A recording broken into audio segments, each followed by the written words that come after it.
How you doing? It's a great day to be a college football fan. Let me tell you that. It is a fantastic day. Sharps are hammering Texas Tech because Texas Tech's now favored before kickoff. So, lot of big money is on Texas Tech here. Um, People are hammering Alabama today, and the line hasn't moved yet. I mean, we don't have sharps exactly like betting that game quite just yet, or at least like right before kickoff. This is going to be a pretty, fantastic game, I think.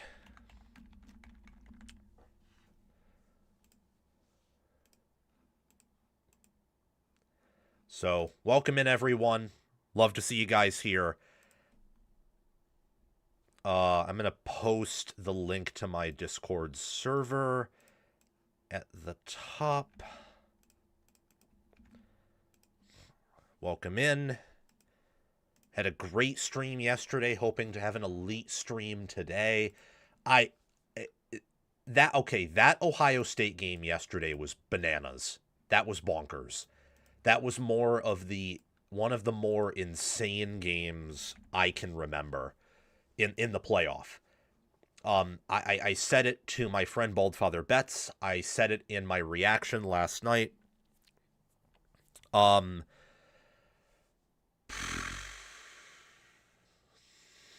What do you call it? What do you call it?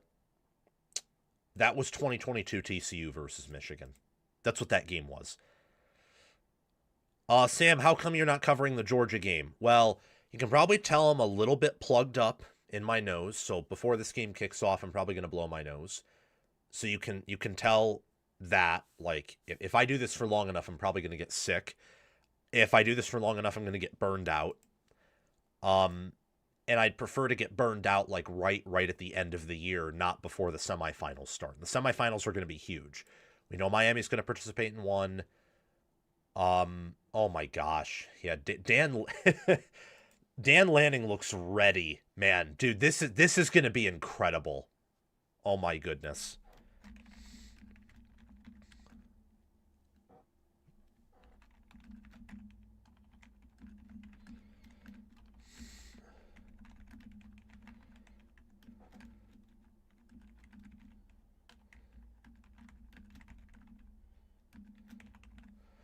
I'm just talking. I'm making a video really quickly about Jason Beck being hired.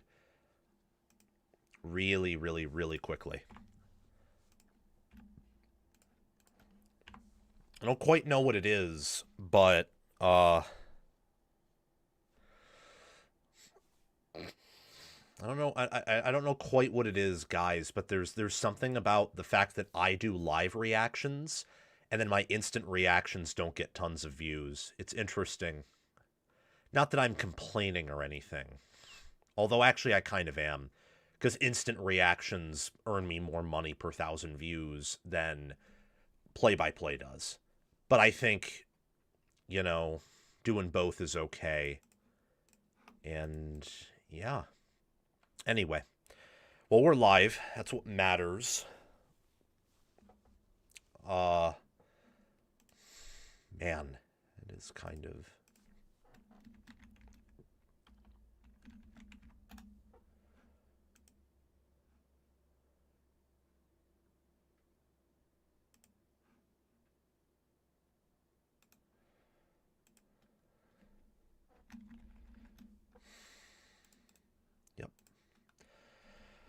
Wow. Yeah, that was just insane. That that Miami Ohio State game was crazy. I'll have more thoughts on that tomorrow. We are going to try to go live tomorrow too, and I want to put together more thoughts on that, like a deeper series of a deeper series of reaction content, kind of is what I'm wanting to do there, where we're going to go and talk more about what happened. I don't know if you can rewatch the full game. I might try to do that. I mean, I don't know if that's possible type thing, but I do want to see if some suspicions I had were like proven correct or not. It was just I have not seen Ohio State get physically patty caked like that since 2022. I haven't. And again, it wasn't like I don't so 2024 Michigan was real. It happened, but it was flukish, and Ohio State had like their worst game plan of the Ryan Day era. So that's kind of an outlier for me. They did not have an awful game plan. I think initially it didn't match up with what Miami was, but they made wonderful second half adjustments. They didn't play terribly. They didn't have an awful game plan, and they got beat. That's pretty insane. Okay, kickoff is about to happen, so this Jason Beck video may not release for a minute.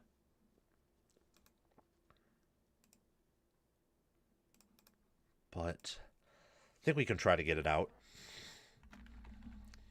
Yeah, kickoff's happening in 1:30, guys, which makes sense. Usually in college they kick off 10 minutes after they say like the broadcast. After they say what the broadcast time is.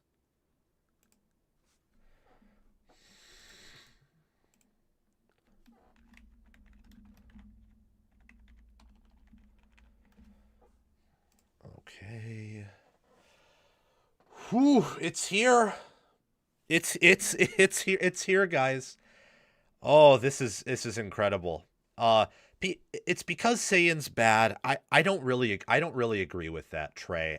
Saiyan had a lot to do with the loss, but he's a redshirt freshman and he set the record for like completion percentage. I just I I I think you got to blame the O-line more than anything else, because like what do you expect to be better? An O-line that is full of juniors or a redshirt freshman QB? And yes, I know the O-line because of recruiting has had limited ceiling, but that's also on the program. That's on Ohio State. So I think Ohio State, for how they've constructed their offensive roster, should be blamed before Julian Sayin. But that's just me. Like, heck, I mean, maybe I'm wrong there. I don't know. I could be wrong there for sure. Okay.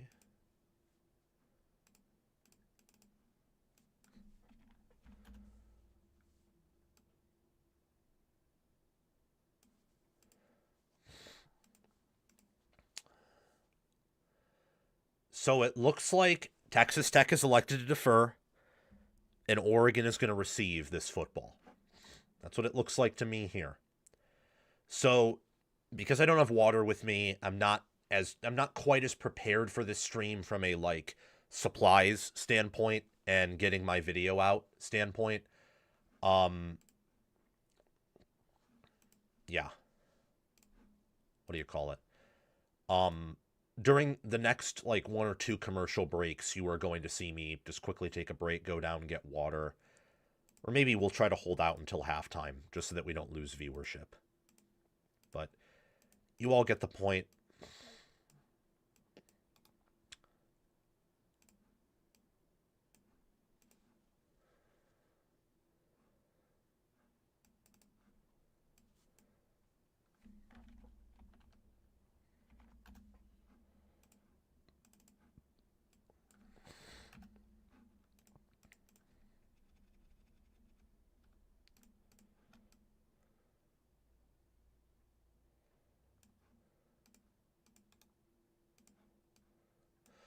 All right, so Oregon has it, 1st and 10 at their own 25. Remember, this is a 9 a.m. local kick for the Ducks. They are going to try to run it up the middle, and Texas Tech immediately blows that up for a loss. That was Romello Height. Again, Sharps were hammering Texas Tech here at kickoff. Like, the line closed at Texas Tech -1.5 after at one point being Oregon -2.5. So major sharp money came on Texas Tech right before kickoff. That's a loss of 2 by Noah Whittington. Dante Moore's now back alone. His O-line holds up okay in pass protection. He gets it out for like a gain of 6 or 7 to the 28-yard line, but that is just not enough. It's going to be a third and long, third and medium, 3rd and 7. It was a nice out route. Oregon going quick tempo. They have good protection, and that was a nice layered pass. Beautiful ball over the middle. That's an NFL throw right there. Any lower, it would have been picked off. Any higher, he would have missed his guy. Maybe it would have been picked off too. Oh yeah, any higher that would have been picked. And another throw. Oregon going very quick tempo here. That was to Kenyon Sadiq. They're already past the 45 into Texas Tech territory.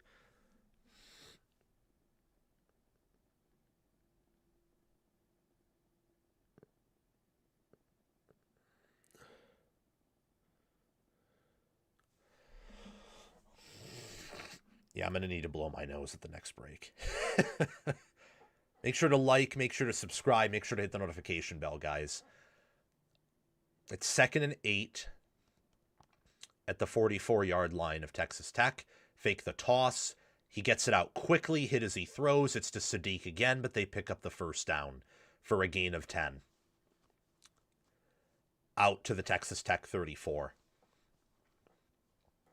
He was hit as he threw. Like, Texas Tech brought a blitz. It was nearly effective, but Moore just had the poise in the pocket to get it out there.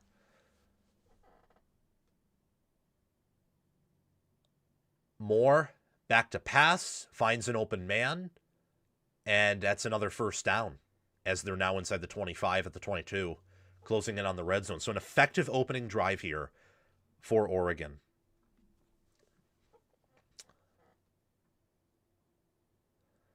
Moore going to take a shot to the end zone, and incomplete. Good pass defense by Bryce Pollock.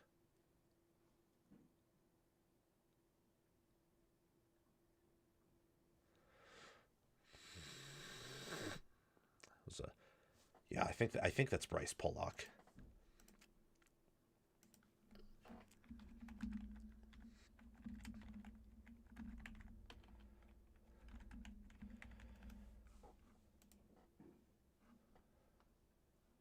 No, it was Amir Boyd. My apologies. The other corner.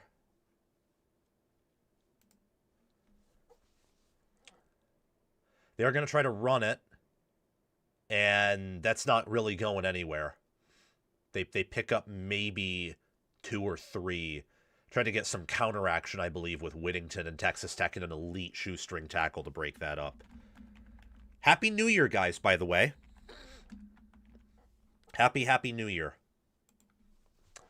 3rd and 8 for Oregon. Good early drive.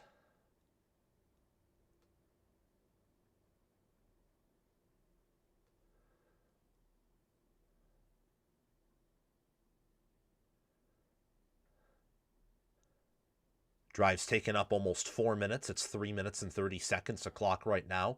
Dante Moore's back to pass. He's going to take a sack. Right off the edge, David Bailey just murdered Oregon's tackle. It's like 2 seconds dead. 2 seconds dead.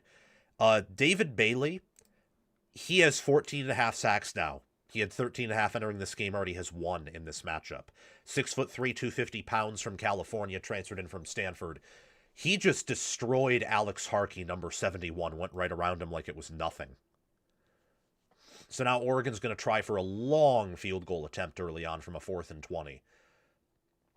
This is going to be a 49-yard field goal, or 50. They listed as 50 officially by Atticus Sappington. And Sappington's kick is, I believe, good? Yes, he made it. Oregon's kicking game last year was, very inconsistent. This year down the stretch, it's been clutch. So Sappington gets the first points on the board, and Oregon scores a field goal to start this game off. Good drive by them.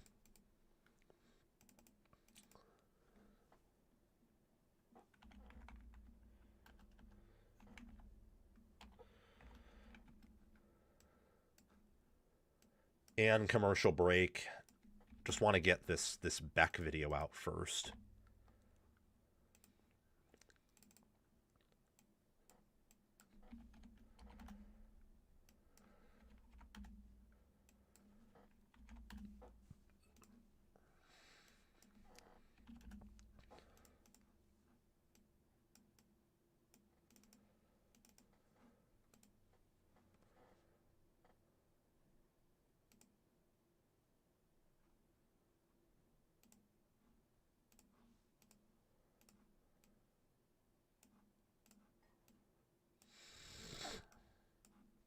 What do you guys think of the game so far? Let me know in the live chat. Appreciate you guys, as always, for joining us and for coming on.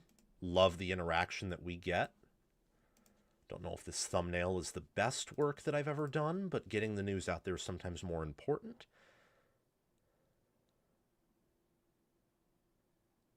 Yeah, they need to put some help on that. I agree with you, H-Town Creole. Like, Harkey and World are more run-blocking tackles, could even be considered to be more natural guards at the NFL than they are tackles. And David Bailey's like a prototypical NFL edge. Like, he has the size to play, like, outside linebacker, to play true defensive end. He has it all. So, I imagine that is a huge mismatch. Huge mismatch. For, yeah.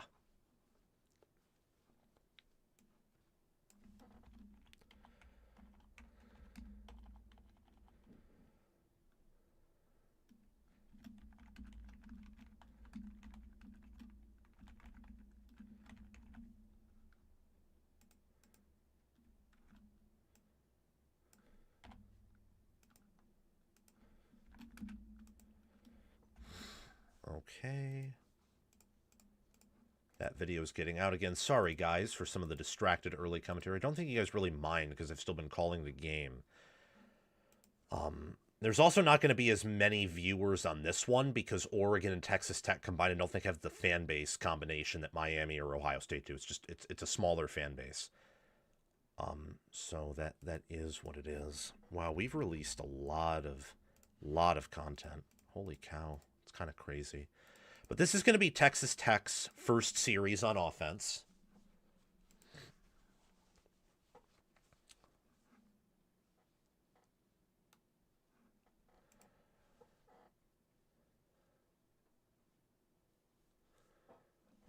Got Brycen Moore, and in the backfield along with him, you have number 20, Jacoby Williams. They are going to hand it off to Jacoby Williams.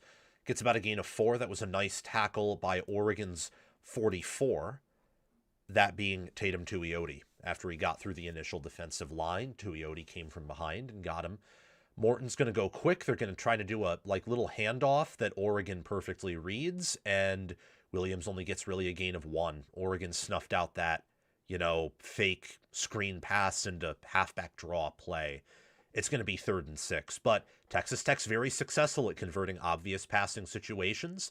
They're going to try to get it into the flat, and 3 and out for Texas Tech. Jacoby Williams got a gain of 3. So it's going to be 4th and 3, and Texas Tech's just going to have to punt this one away. Wonderful series by the Oregon defense. Texas Tech trying to go short several times and get their playmakers out in space, and Oregon snuffs it out. Oh, Advantage Stock Trading, you're back. Good to see you back. And yeah, I think the Rose Bowl audience will be pretty big. I think that'll be a sizable audience for sure. Let me quickly just get my pinned comment on the way. Punt. Looks like it's going to be fair caught by Oregon at about the 25-20.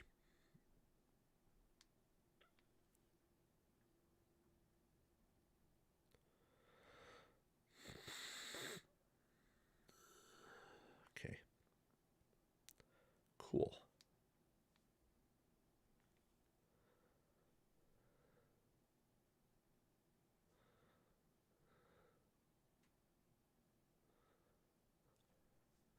And already another commercial break. It's kind of crazy, honestly.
Whew.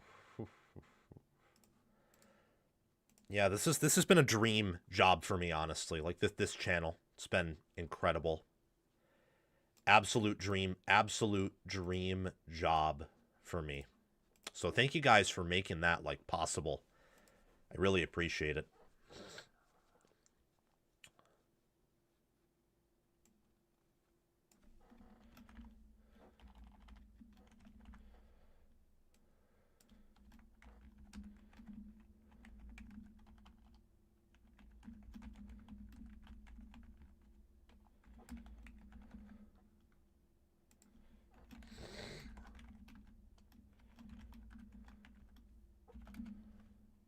Okay, well, Oregon has the football now.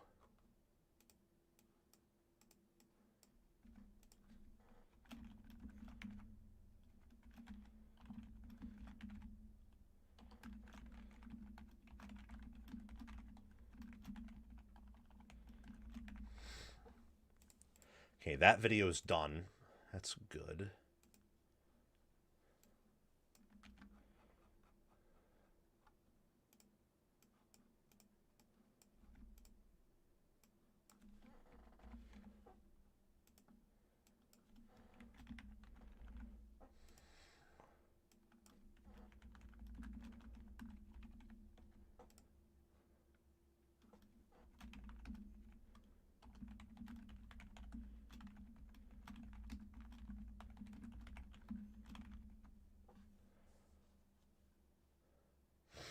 I'm going to hand it off. And a Texas Tech defender lost his helmet. Interesting, to say the least. It's going to be second down for the Ducks. Gain of 4. I mean, if you're Oregon and you can run it for 4 yards per carry, that's good enough. Because Tech's run defense is a legit unit, to say the least.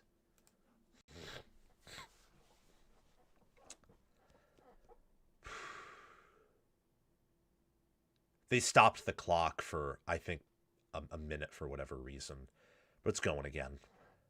Oregon had that first drive that was really successful with a bunch of quick plays. They're going to try a screen that is blown up. That was almost picked off. That's a loss right there. Or you just got back to the original line of scrimmage. I think it's a loss of 1. It should be 3rd and 6. No, 3rd and 10. It's a major loss.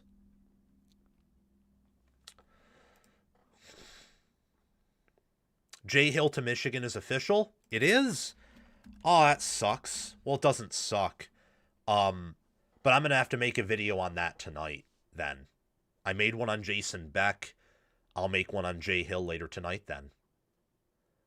Oh, wow. That's a wide open Jordan Davison for the first down on 3rd and 10 on like a wheel route. That's a big conversion for Oregon because Oregon, the thing with Texas Tech is if you can get up on them early, you can pigeonhole them. So if Oregon's able to get down the field quickly, that's a big deal. It seems like our analysis where Tech will stymie Oregon at the line of scrimmage, but Oregon will be able to pass on them is accurate so far. Oregon hasn't really had much success running the ball, but passing the ball, they've had a lot of success. It's going to be 2nd and 7 from their own 45 for Oregon. And thank you Downtown NB for letting me know there. Jay Hill to Michigan being official, like Michigan already has one of the better coordinator duos in the Big Ten. Not the best, but one of the better ones. Dante Moore going to be back to pass. It's batted down emphatically by David Bailey with both hands. Could have picked that off, but just batted it down. He's already had 2 big plays, a sack and a TFL, and a pass defended. Pretty incredible if I don't say so myself. That's awesome. Fantastic, I would say. So 3rd and 7 for the Ducks for Dante Moore as Jordan Davison with him. Texas Tech looks like they're going to send a 5, maybe even 6-man pressure. They just send 4. Moore doesn't quite get spooked, but he's not going to have enough for the first down. He gets it out to number 4. It's going to be 4th and 2. I'm assuming Oregon's going to go for it, but we'll see. Yeah, it looks like they're going to go for it on the 4th and 2. Got that out to number 4, that being Malik Benson, who's had actually quite a good year. I think that Ross Douglas has done a good job coaching him up.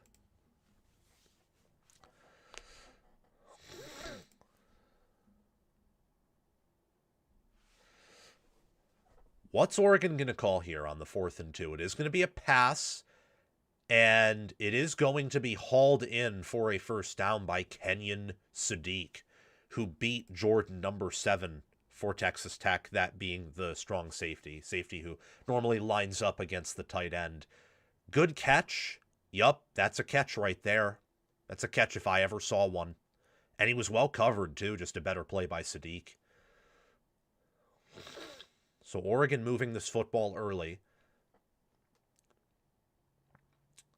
Jordan Davison is going to get the football. And Oregon tries to push him forward, but doesn't really have a lot of success. That's just a short gain yet again. Keeps him honest, ahead of the chains, but is not a game breaker per se.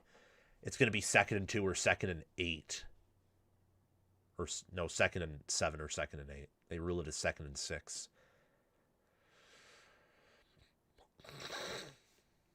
Man, my sinuses. It's kind of annoying.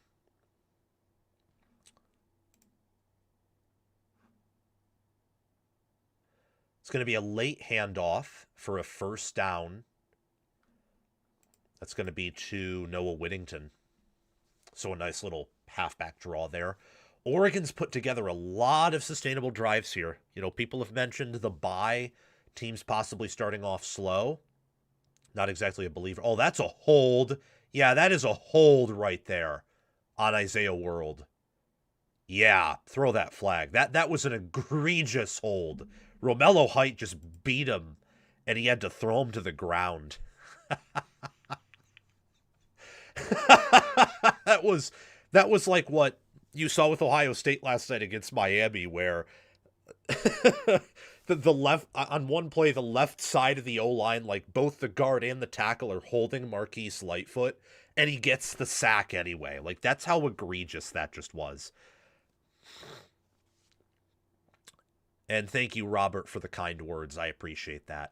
So it's 1st and 20 for Oregon. Now, for the first time really in this game, they're majorly behind the chains. Let's see if they can convert this. They don't need it all to get in field goal range again. But you'd prefer a touchdown to blow this thing open. They're going to hand it off to Noah Whittington. Whittington gets some good yards back, but it's still going to be 2nd and very long.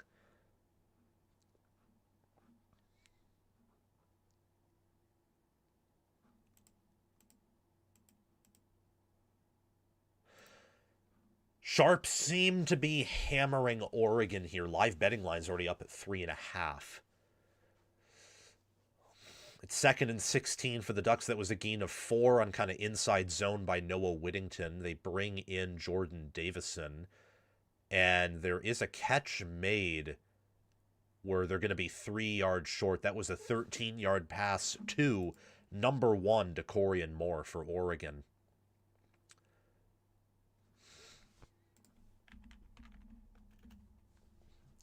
And that right there was an out route. Out route to the right side of where Moore was. So now it's 3rd and very manageable. I just don't... It feels like Tech can't cover Oregon unless they get pressure, at which point, well, that's just a different story. They can stop the run, they can get to the QB, but they're having a hard time. Oh, that's a direct... It's a QB run by Moore. It's going to be 4th and 1. Yeah, because they have to get to the 22, I think, to convert this. Yeah, it's going to be 4th and about 1.5. I think Oregon's going to go for it again. They will. They're keeping Tech on the field a while here. Why do you think Alabama's going to win, Trey? Seems like a very common opinion, to say the least.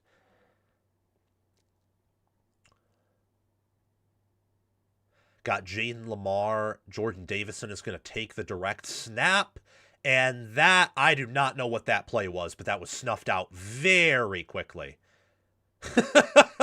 It was a wildcat with Davison taking the direct snap, and he had like a wildcat outside run to the short side of the field, and Tech just ran it perfectly. Like, they went where the ball was. That was a bad play call. Like, why don't you run it up the middle, or why don't you pass it again? Like, that was a bad play call. Like, Moore has been your best player so far, your quarterback. Sadiq, your best player, your tight end. Like, if you're going to use someone at Wildcat, use him.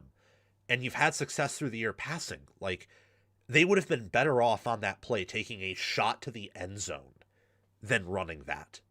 Much better shot, especially with how Tech so far, they've only had success on defense, really, with their D-line versus Oregon's O-line. That was a bad play call.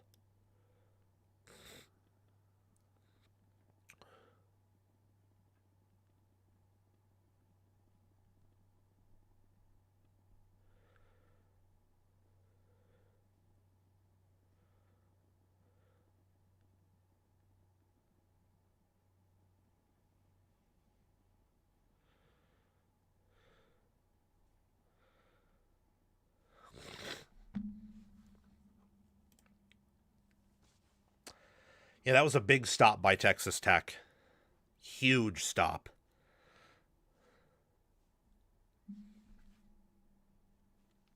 Wow. Yeah, I mean, Oregon's already had 10 minutes of possession, 6 first downs, and they've reached 100 yards. Like, they've statistically dominated through 3 total drives.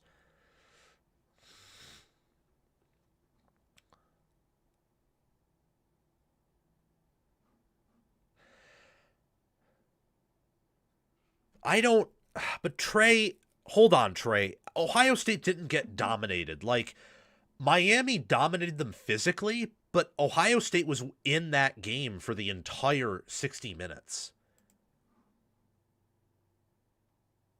I just, like, we can't overreact. We can't do that. I mean, look at the quarterfinals right now. Almost 2/3 of the bets and money per FanDuel are on Alabama to cover, and the line is still at 7.5. It hasn't dropped. Like, we can't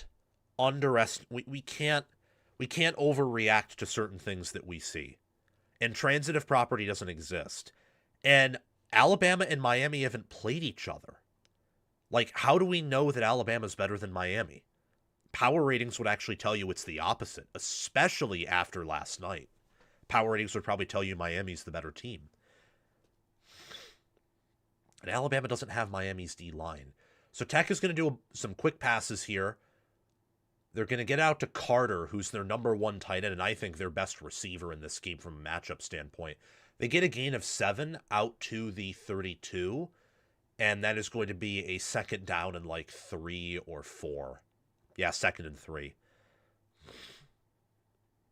And yeah, who's your Viking? That's where Dan Lanning turns into like Dan Campbell, and it can really mess with stuff.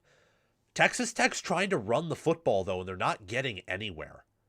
Like, that was a run that just got back to the line of scrimmage. Really, it's going to be third and 3, 3rd and 2 again. And thank you for the super chat, ProCon32. I'll answer that during the next commercial break. Morton, back to pass. Morton is going to have to scramble out, and he's going to take a sack. That was Tatum Tuioti, who's Oregon's leader in sacks. And Tech goes 3 and out and is going to have to punt the football back to Oregon. Defensive game so far, Tech has not had any success whatsoever.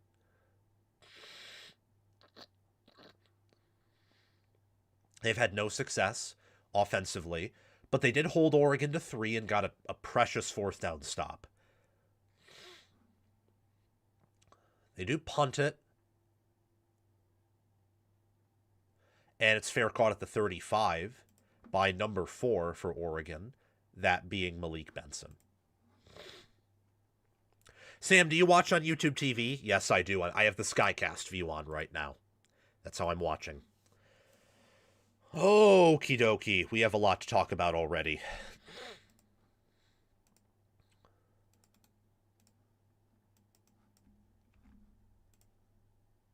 Wow. Okay, ProCon32, been a Hoosier all my life. This is what dreams are made of. I don't want a good game. I want a dominant one to show that Indiana is the best team. Well, I don't know if you're going to dominate Alabama, but I do think that you will win in the same way that I thought Oregon would win today. Unfortunately, was wrong about Ohio State yesterday. Fortunately, if you are a Miami fan. 0-1 so far in the quarterfinals, but we were 3-1 in picking who would win in the first round. I imagine we'll probably be 3-1 again in the quarterfinals. Based on how this is going early, I feel like Oregon's going to win. Obviously, they'll cover as the line closed in Tech's favor. I feel like Indiana's going to win, and I feel like Georgia's going to win. But you never know. All these games are within a touchdown spread of each other, so really anything can happen here. That's the beauty of this. OSU fan cheering for the Ducks. David Portnoy, Oregon looks horrible. Their play calling on that fourth down was awful because right now they look way better than Tech. Way better than Tech.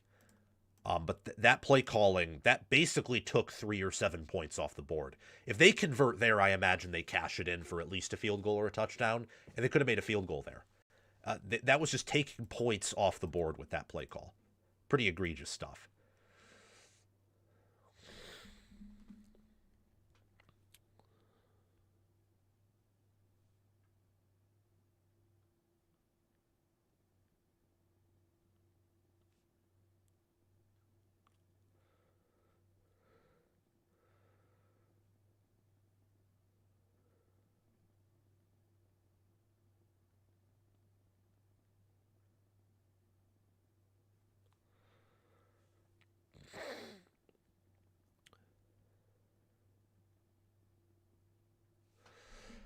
So Oregon now, they get the ball back. They have an opportunity to really blow this thing open if they get a touchdown here.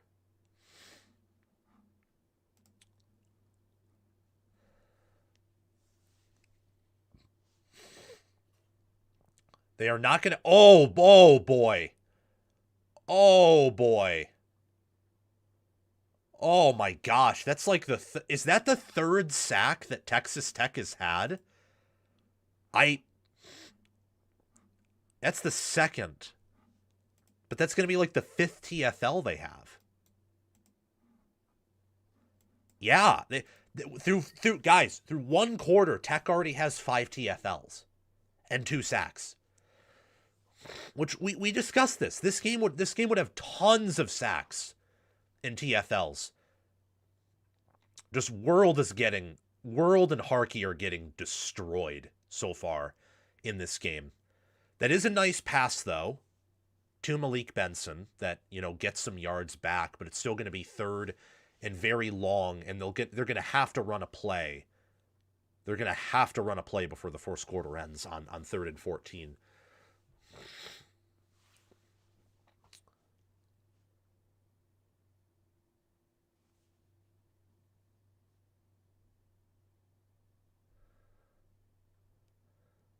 Moore under pressure. He's going to have to step up. He's going to have to run.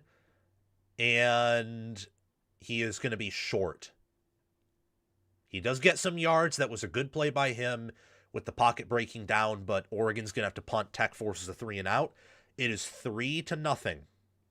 3-0 at the end of the first quarter.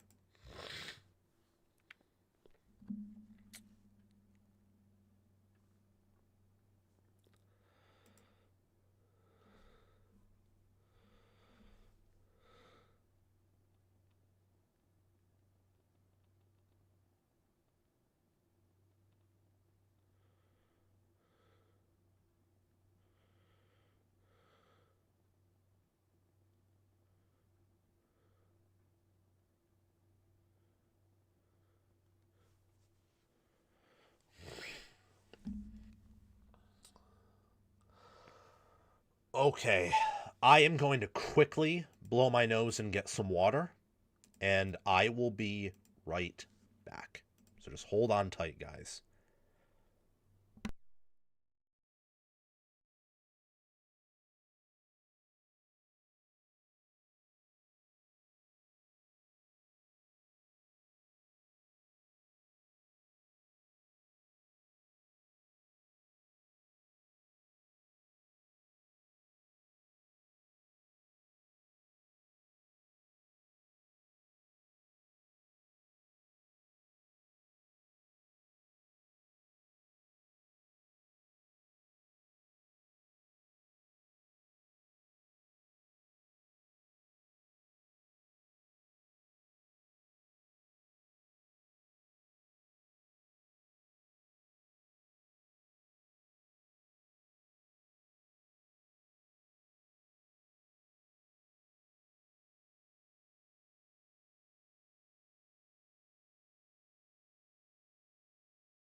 Okay.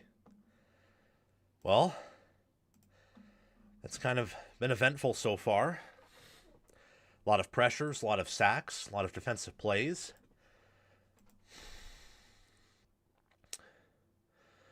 Oregon has 104 yards. Tech is in -2. No team is turnovers. Oregon is quadrupling up Texas Tech in TOP. And yet the score is 3-0.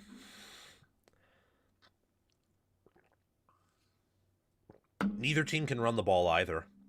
Oregon's averaging 0.9 yards per carry, and really about 3 when you factor out sacks. Tech is averaging about like 1.5 when you factor out sacks, but they're averaging negative 3.3 yards per carry because of that sack.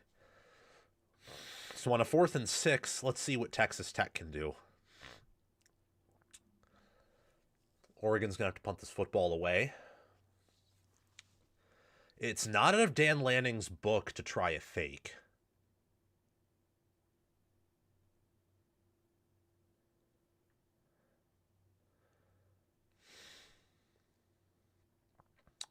Does get it off cleanly. It's going to be fair caught at about the 20, which is where Texas Tech will start their 3rd offensive drive.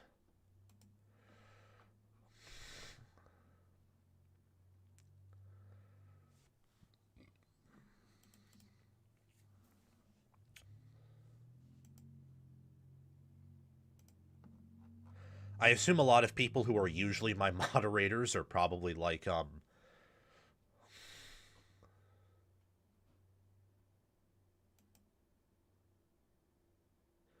does weather for the Rose Bowl hurt IU or Alabama more? It hurts Alabama more because they can't run the football. That was Tech's first really positive run of the day. They got 3 yards to make it 2nd and 7.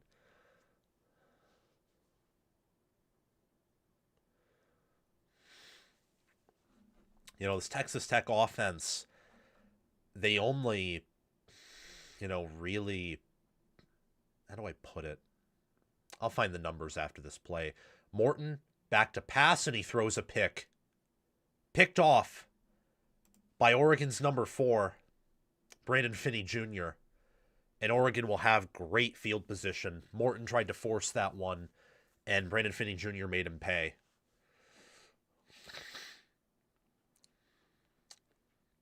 And this is what I was talking about my matchup too. Like, I trust Dante Moore to throw more than Behren Morton. But yeah, I mean, Tech guys offensively, they only average 6 yards per play, and their success rate's only 40.8%. So they were never going to score a lot of points in this game. It was always going to be about, like, can they stop Oregon from scoring and hit a few explosives? And that Oregon interception was huge, man. I'm going to have to, like, take a decongestant or something.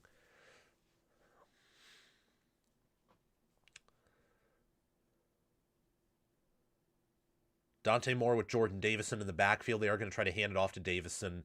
Davison gets minimal gain on that 1st and 10 run up the middle. Now, on the flip side for Texas Tech, they only allow 3.9 yards per carry and a 36.6% rushing success rate, and they generate nearly a 20% havoc rate. Those numbers are pretty crazy.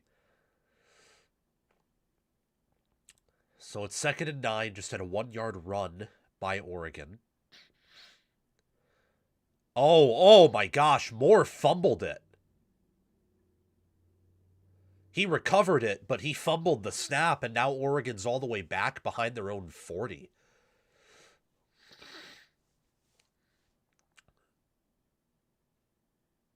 Oh no, he didn't fumble the snap. He was gonna pull the ball in the read option. It slipped out of his hands. I imagine he's a bit jittery from Texas Tech getting all that pressure.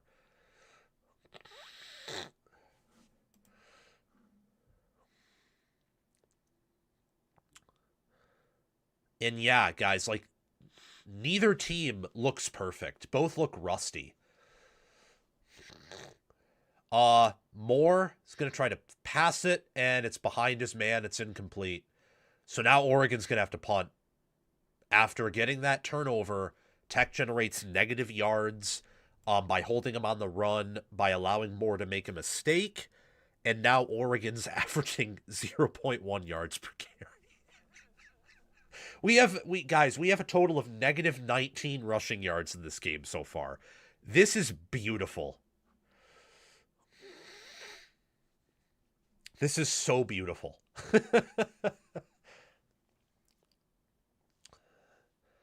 You know what? I'm going to place a bet right now. The point total in this game is going to be lower than last night's point total. So last night's point total was 38. This is going to be like below 30. Texas Tech will have this football right around the 8. They're going to have it at their own 8. So a very, very long field to go for the Red Raiders. I imagine, based on the looks of things, we're going to go to commercial break here. Or maybe not. No, we are. We are. Commercial break it is. Didn't Oregon play last week? Yes, they did. But guys, I'm telling you, the bye doesn't mean as much as it's made out to be. Like last year, the better team won in every quarterfinal. It had nothing to do with the bye. Ohio State was probably 7 to 10 points better than Oregon and really got out ahead because Ohio State's wide receivers versus Oregon's DBs was a nightmare matchup. In the, what was it? Not the Fiesta Bowl, but maybe it was the Fiesta Bowl. I forget what it was, but no, it was Peach Bowl. Arizona State versus Texas, and then the Fiesta Bowl, Penn State versus Boise State. The teams that received a bye were like multiple touchdowns worse, like 2 to 3 scores worse than the teams they were playing.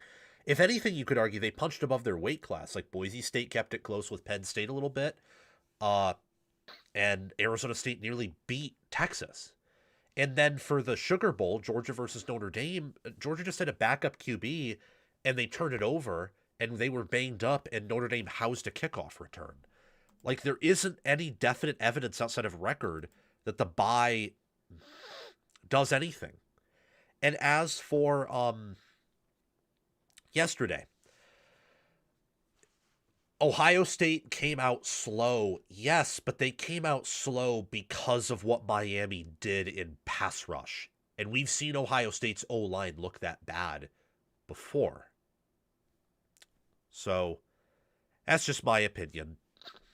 Maybe I'm misguided.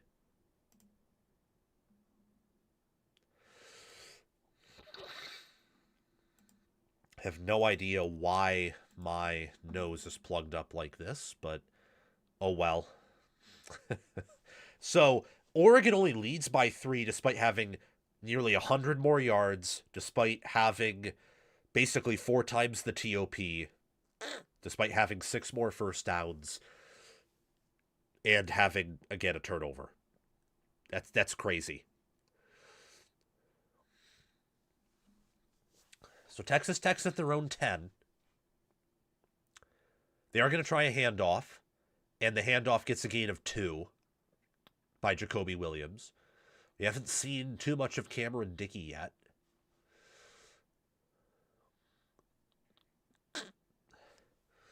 Haven't seen a lot of him so far.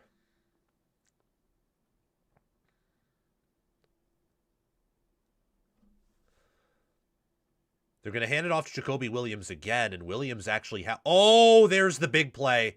That might be a touchdown. That might be a touchdown. It's not going to be. But Jacoby Williams, he tried to run it to the right. He had about 2-3 yards. Oregon then blew it up. He bounced off a tackle, and now he's inside the 40. So again, and we talked about this too, Texas Tech has the edge in explosive plays when you look at the metrics. They generate a lot of those, and Oregon gives some of those up at times. It's the same way with Oregon's offense versus Tech's defense. Whoever wins the explosive play battle here is going to win this game, is what we said, like line of scrimmage and explosive plays. Like, Tech can win with the inferior QB performance because they have the inferior QB, but they also have the better defense. Incomplete pass by Brycen Moore, but that was a much-needed big play. That was, like, again, like a... how long of a carry was that? It was a 50-yard run. And it was a busted play, too. Like, Tech didn't even block that up well. Williams just kept his balance and kept his feet.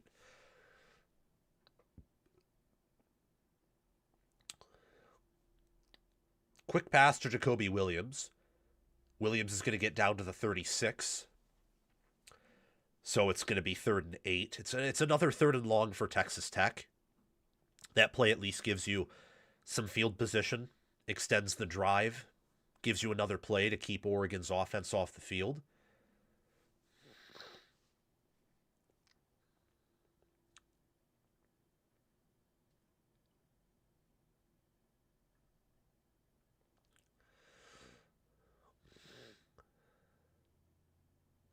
And that ball's batted in the air, incomplete. It's going to be 4th and 8 from the Oregon 36. If you're Tech, do you go for this? Do you try a long field goal or do you punt? It looks like, yeah, they are going to try a long field goal from here. So this is quintessential Texas Tech.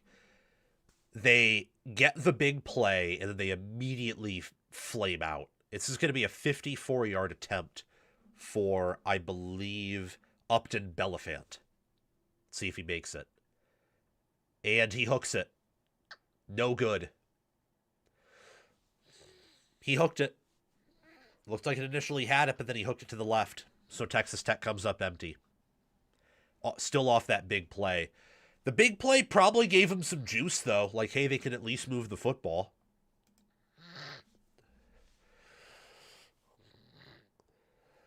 And now Oregon gets the ball back.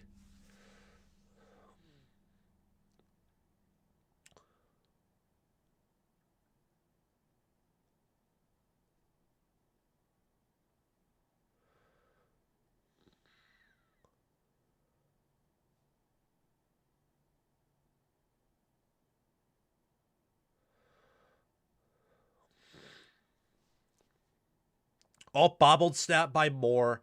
Still gets it off to number 1. That's Decorian Moore, but Moore will be behind the sticks again. And that is going to be Texas Tech's, 6th tackle for loss. So Dante Moore having an issue handling the football so far.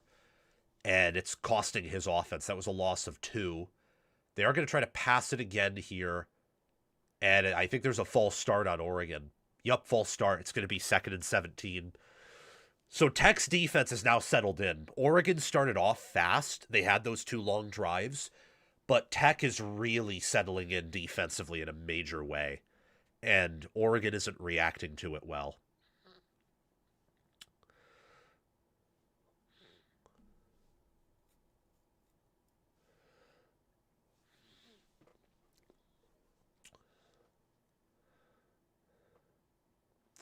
So they're already way behind the chains, 2nd and 17 at their own 29-yard line. Jordan Davison is in the backfield there with Dante Moore. It's going to be another quick pass, quick pursuit, and they only pick up, yeah, they only pick up like 4 yards there. It's going to be 3rd and 14, 3rd and 13. So another 3rd and very long for the Ducks. Make sure everyone, if you haven't already, please like, please subscribe, please hit the notification bell. Do those things, and I appreciate you.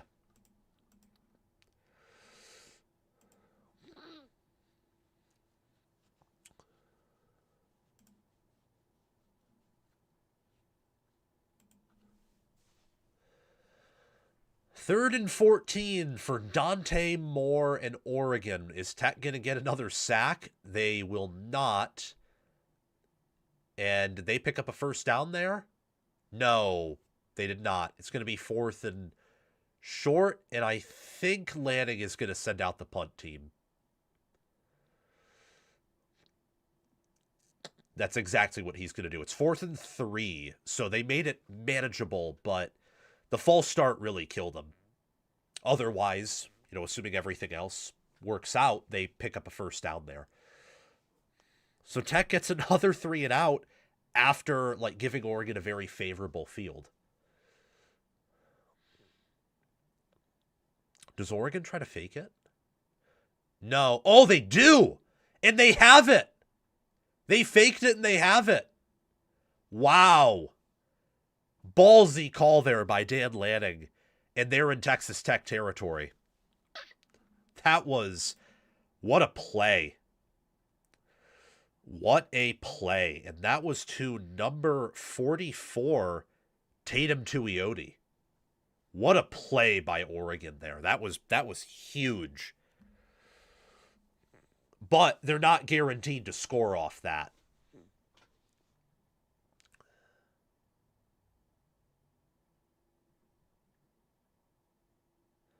Did they just call it? Oh, Texas Tech took a timeout after that. I think they're going to try to calm their guys down because that just gave Oregon all the momentum right back.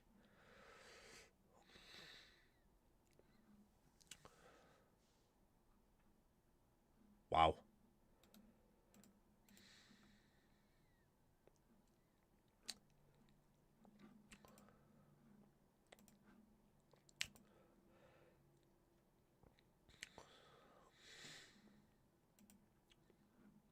Wow.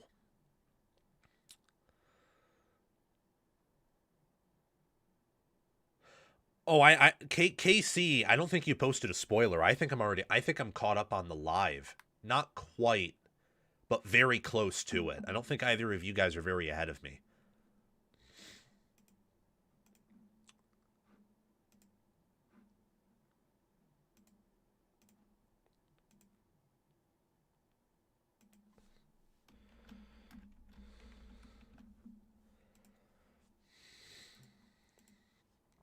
Wow. During halftime, I'm going to do some video editing with changing descriptions of some of the videos I released, this morning and last night, and then we'll have a lot of commentary. 2 out of 3 College Game Day hosts today picked Alabama. Dude, I'm telling you guys, Indiana's not losing that football game. The public is way too on them, and the line is way too high. There was an indication that maybe people in the know-how thought that Miami would win when the line collapsed by 2 to 3 points before kickoff. Maybe that'll happen here, but there is already a majority of money and bets placed on Alabama, and the line hasn't moved an inch. And again, all the power ratings in the world said that Indiana should have been favored by more over their quarterfinal opponent than anyone else, including Ohio State. So I don't think Indiana's going to lose. Now, they're not a lock to win it all. I think it's going to come down to them or Georgia at this point, now that Ohio State's eliminated. And the winner of this game, the winner of the Orange Bowl and Indiana and Georgia, that team will win it all. If I'm wrong there, it's going to be Miami. I do not think that Ole Miss or Alabama can win it all, but the other 5 still in play, I think, can. Ohio State being out really helps Texas Tech and Indiana, because Ohio State and Georgia were the 2 BCR teams that were the most complete and stood in the way of the non-BCR teams like Tech especially Tech, because they're not as complete as IU, if that makes sense. And yes, I will be doing a reaction for Indiana, Alabama. Guys, I will. We're going to go live for that. So Oregon has it 1st and 10. It is just 3-0 right now, Oregon. Let's see if they can get points off of this drive. They are going to try to run the football here, and they're just not going to get anywhere. They got maybe, 2, 3 yards? Yeah, I think they got 2. It's going to be 2nd and 8. This is probably 4th down territory for Oregon, or a chance for them to give Atticus Sappington a chance to, make this closer to a touchdown lead than a field goal lead. But this Texas Tech defense has been vicious. I mean, Oregon hasn't really been able to do anything. They've given up 6 TFLs. They've given up 2 sacks. Wouldn't be shocked if they give up another. Oh, yup, they gave up another TFL here. That's Texas Tech's 7th TFL on the day. Tech is owning line of scrimmage. Oregon's just owning the outside. And that's why they're ahead. Yeah, I mean, this is a 3rd and very long now. This is 3rd and 12? 3rd and 10. So they're back where they are. 2 sacks, 7 TFLs allowed. Tech is just manhandling that O-line. Moore back to throw.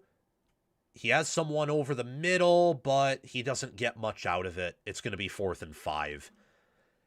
And you either go for it, but it's centered, so maybe you try the long field goal. If you think Sappington can hit it from 57. Looks like they're going to go for it. Yup, they're going to go for it. They've already converted, I believe, 2 4th downs? They've already attempted 3. This will be their 4th down attempt. Snap. Moore. And it's caught for a 1st down. Found his man over the middle, number 6. Noah Whittington. Kind of just leaked on out of there. Ball be placed at the 35. Now, if it's 4th and 5 for Oregon, they'll probably kick the field goal. Yeah, Noah Whittington just kind of leaked out of there as a safety valve and fell backwards to pick up the 1st down. They are going to try a quick pass to the side, and that's a gain of 3 at best. Gain of 2, actually. It's going to be 2nd and 8 yet again from the 33. I mean, Oregon's been dominating this game outside of line of scrimmage. They go up, they go quick tempo. They're going to try to go deep, and it is caught. I believe it's by Malik Benson, so it's going to be 1st and goal for Oregon. Yeah, 1st and goal from the 10. Ducks really have a chance here to cash in the score.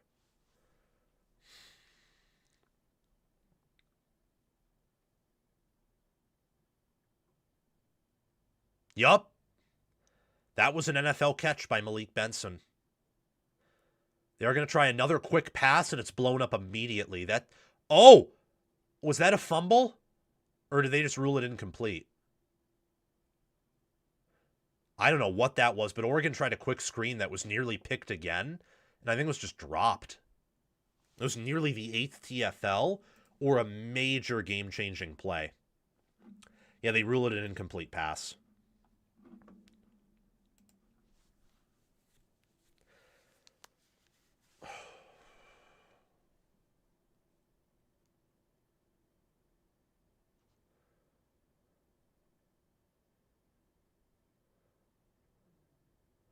They try to hand it off to Davison, and Jordan Davison gets down to the 3, maybe to the 2, but I think they're going to rule it at the... Yeah, they're going to rule it... Oh, yeah. Okay. So it's 3rd and goal from, the 2.5, basically the 2-point conversion line. They are going to try to hand it off quickly, and Davison just gets down to the 2. So it's going to be 4th and goal from the 2. Do you go for it?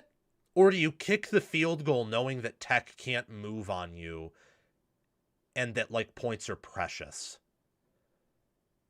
I think they're going to go for it. Yeah, they're going to go for it. They're going to go for this. I mean, guys, Tech's defense has been on the field for like 20 minutes so far this game. They've just been absolutely dominated. They're probably getting tired. Oh, someone called a timeout. Was it Tech? Nope, Oregon. Which makes sense. You want to call a good play here. If you turn it over again, dominating a team for a half and only being ahead by a score usually is not a good sign. It's actually, usually it's a sign you're going to lose. Or that you're not going to dominate the game. Like, eventually it will become more even, and even if you win, you're not going to pull away, and it's going to be a full-on fight, even though you could have pulled away early. All right, we have about 200 concurrent viewers, guys. Make sure to like the stream, subscribe to the channel. Let's try to get to 100 likes before the third quarter kicks off here. Thank you. Wow, it's just... How bonkers is that? How bonkers is that? Man. The Jason Beck video for Michigan's doing rather well. We're going to basically get 1,000 views in, we're going to get 1,000 views fairly quickly here.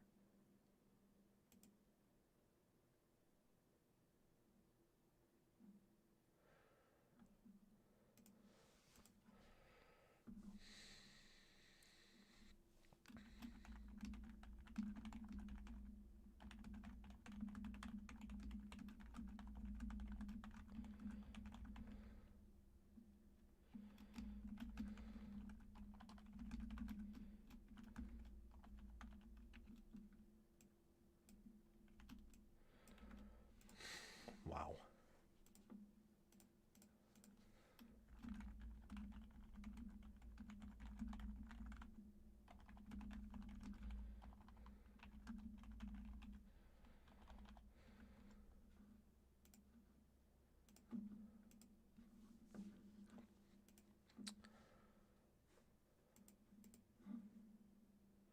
Does the Skycast show all 22? Yes, KC Hoosiers.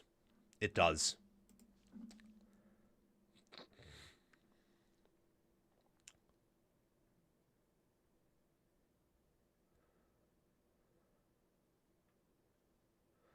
So it is 4th and goal for Oregon. I'm trying to see if they're gonna... I think they're going for it. Yes. Yup. They're going for it. 4th and goal. Dan Lanning is 3 of 4 on 4th down attempts today so far. Doing it Dan Campbell's way. They are going to snap it. It is going to be a rollout attempt. And it's batted down and incomplete. By guess who? David Bailey. And Oregon now is essentially passed up a 2-score lead.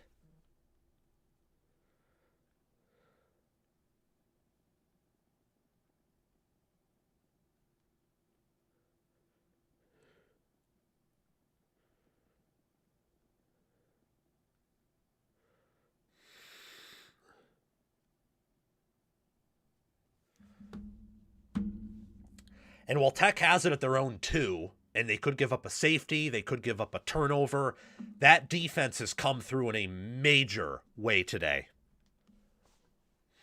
David Bailey with 2 passes defended. They are going to hand it off. And Williams gets about 3 yards out to the 5.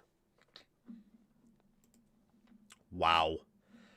Dude, Oregon just has nothing going for them. Like, when you have 20 minutes of possession and only 3 minutes to show for it, that's sketch. That was Cameron Dickey, I believe. Morton, going to try a deep pass. It is incomplete. No flag. 3rd and 6.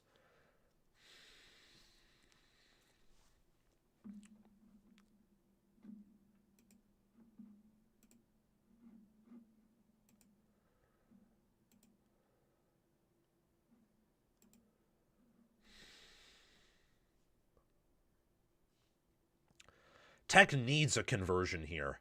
They can't just punt it back to Oregon. I mean, maybe they can, because Oregon's really having a hard time moving the ball on Tech.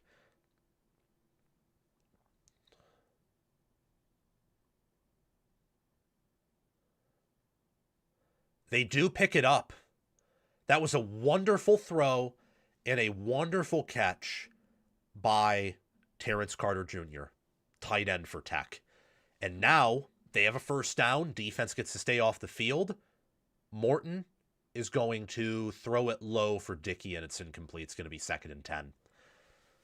I mean, Tech is doing just enough to, like, keep their defense a little bit above water. And offensively, they're doing, just enough to not put themselves in the absolute worst of field position. Yeah, this is going to be a lower scoring game than the Cotton Bowl, for sure. And they tried to run it with Dickey, and Oregon snuffed that out really quickly. That was Bryce Betcher in there. Think that's a TFL. Or just back to the line of scrimmage. It's going to be 3rd and 10 or 3rd and 11. Nope. Actually, they give him a yard. It's going to be 3rd and 9. So another 3rd and long.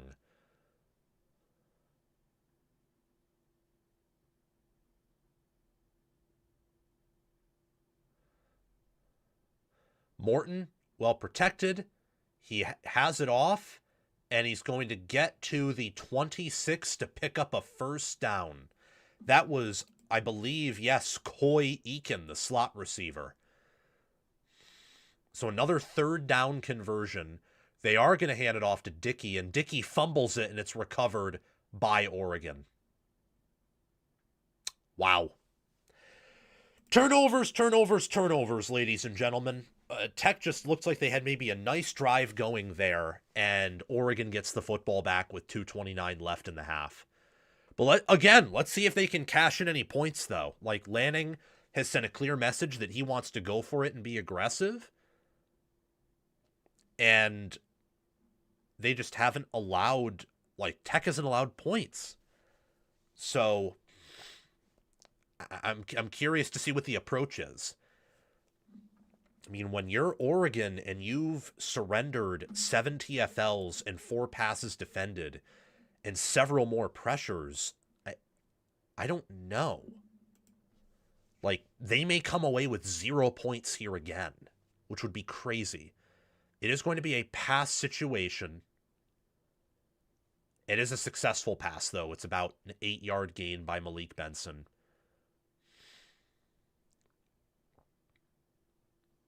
So it's going to be 2nd and short. They're going to try to get a play off before the 2-minute warning. I think so, but maybe not. No, they're not going to. They're content bringing it down to the 2-minute warning. And it's going to be 2nd and 2 from the 21 of Texas Tech for Oregon, leading 3-0 at the 2-minute warning.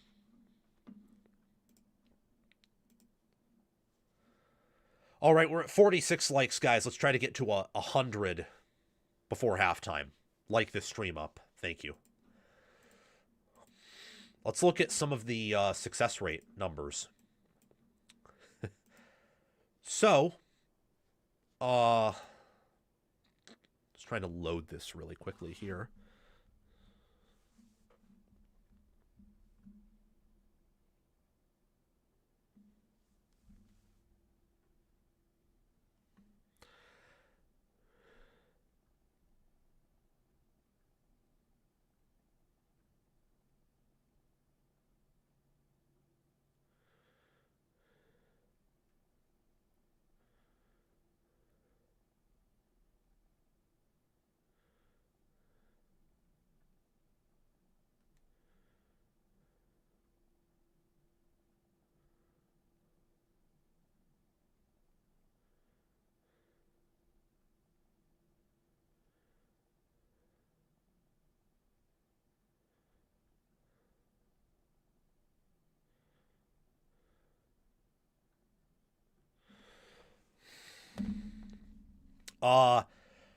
Oregon's averaging negative 0.22 EPA per play. Tech is averaging negative 0.59 EPA per play. Both teams are generating havoc rates above 20%. So, This is pretty crazy.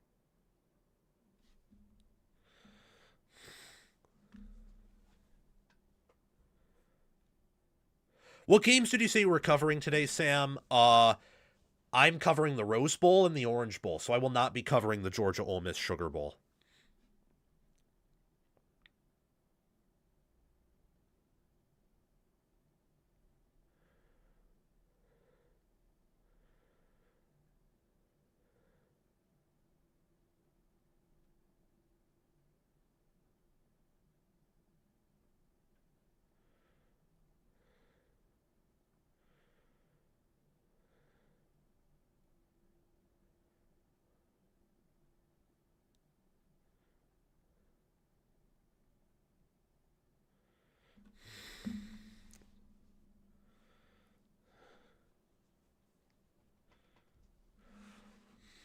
Okay, it is 2nd and 2 from the 21 of Texas Tech. And no, LSU VS4, I did not fall asleep. Oh boy. I think they got a first down there.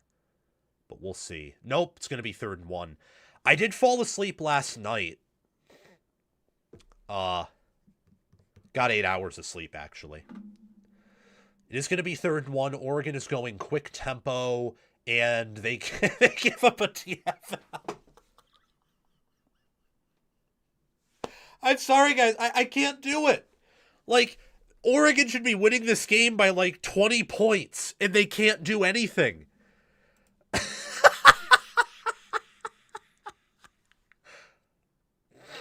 Yeah, David Bailey has to exit the game because his helmet came off. Dude, take the points. Thank goodness. If Oregon went for it there, I would have thrown something at my TV. You cannot convert on 4th down against them. Take the points. Please take the points. They're going to take the... Now watch as they take the points that Atticus Sappington misses the 39-yard field goal. Like, yeah, as David is saying, it should be 9-0, and this should be to go up 12-0. And at that point, the game might be over. You have allowed Texas Tech an opportunity to get back in this game by passing up points. It's so bonkers. It's so awful. And Tech just took their 2nd time out. I think they wanted to save time or to make sure they get Bailey back on the field. This is it's insane. It's actually insane.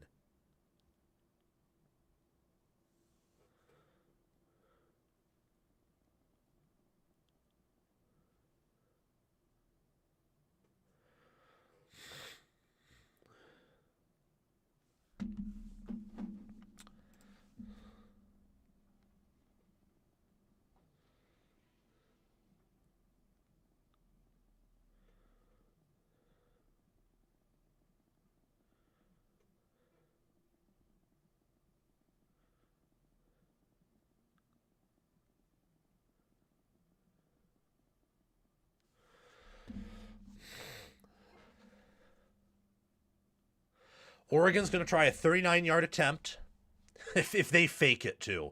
If they fake it, like, I would be irate. Even if they get it, it's just not worth it. They're going to kick it, and Sappington makes it. He's been very reliable this year and reliable in this game. So that gives Oregon a 6-0 lead, cashing it off the turnover. So it's 6-0 with 1:33 left in the half.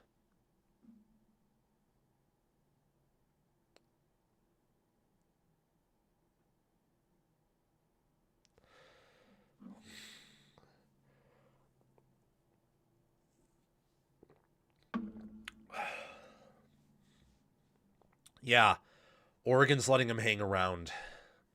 And look, I don't think Tech will score entering half, but Tech gets football out of half. So if Tech can go down and kick a field goal or get a touchdown, they have a chance to double dip and win that middle 8 when Oregon should be up 12-0. That's very, very interesting stuff, to say the least.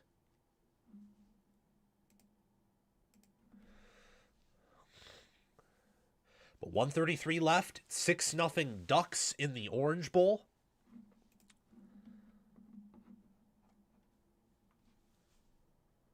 Oregon's going to kick it off. It's just a squib kick, apparently, that Texas Tech recovered. I think is what that was. Let me see. Nope, kickoff touchback. It just, Oregon didn't even run down to the other end zone, which was strange. Yeah, but Oregon has tripled Tech in TOP, which is crazy. Oregon's almost guaranteed to win TOP unless something crazy happens with the Red Raiders. Red Raiders have been dominated today so far, yet they're only down 6-0. Morton back to pass, and it's nearly picked off again. He's had a rough day so far. He's 5-11, 32 yards, and a pick. It's going to be 2nd and 10.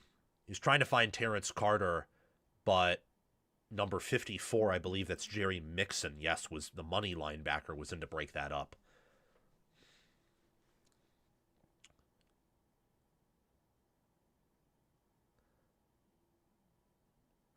They have a screen that they get out for about a gain of 5 to the 30 to make it 3rd and 5. That was to number 1, Reggie Virgil, their ex-receiver. 3rd and 5, just over a minute left. I kind of wonder if you're Tech, do you try to run it here to burn another Oregon timeout and only give them 40 seconds back, or do you put this thing in the air and really trust your quarterback? Like, what do you do? Morton is going to pass. He is going to double clutch. He is going to try to run this thing. And he gets down to the 31. And Oregon immediately calls a timeout. So another 3 and out for Tech. It has been it's been rough for them. But if this thing is only 6-0 entering the half, and Tech gets the football of the half, they can make adjustments. I think their staff is good. And that's a major win for Tech for this to only be 6-0 at half, given all the metrics, where, like, Tech is just awful offensively so far. They have a total of -15 EPA. Oregon's is -10, to be fair, but -15 is awful. Oregon live betting is favored by only 4.5 points right now. It's a pretty big swing since they closed as an underdog, but it's a very, very close game. I mean, this is uglier than the Cotton Bowl last night. The Cotton Bowl was ugly. But at least we got to see, Jeremiah Smith. That's a weird punting formation. It's like a very weird punting formation, but they switch back.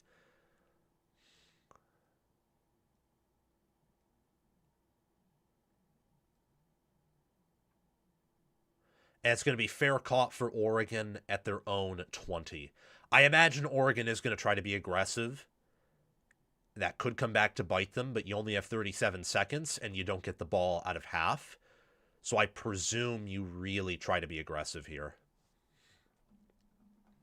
Oregon is given a 67.2% chance to win this game per FPI.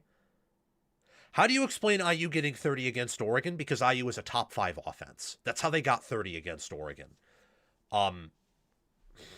That's how. And they should have had more. Remember all those false starts they had when Oregon was stemming, and those should have been called offsides? They are going to try to be aggressive. They are going to try to throw it, and it is caught short of the first down. They get out of bounds. It's going to be 2nd and 8 with 33 seconds left. Dude, Indiana is way better than Tech. Their defenses are similar. I would say Indiana's is probably not as potent, but has a higher floor. And IU's offense is better than Texas Tech in all categories. Like, they have better QB, better line, better receivers, better backs. Tight end, I'd say, goes to Tech, but Indiana's are underrated too. Oh wow, the broadcast just like froze up. That's weird. The Skycast broadcast just like completely froze up, so they're gonna have to go to like a traditional view. This is interesting for now. Oregon going quick to the line. Moore is under pressure. Moore is going to try to get it out, and he does to the 36. So Oregon might make this 9-0 at the half, and that's much better than 6-0 at the half. I mean, maybe they even get a touchdown out of this. He got that ball to Jamari Johnson. Yeah, there is something up with that Skycast. He was just a corner route there. That's all that was. It was a corner route to Jamari Johnson. Did very well to fit the ball in there.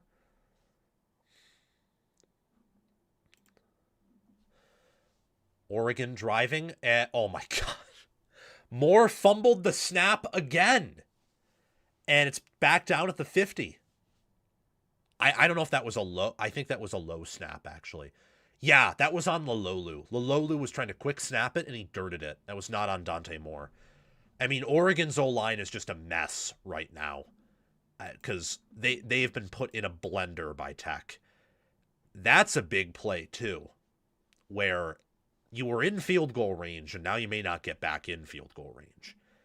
And again, you've outgained Tech by over 100 yards. You've come very close to tripling them in possession. You have over triple the first downs. The problem for Oregon is they're 2 of 11 on third down and 3 of 5 on fourth. Like, they cannot convert third downs to save their life. They can't. They cannot do it. It's you. I know you guys are watching this too, so you can see it. I'm just reinforcing the opinion that it is so bad. Like, Oregon.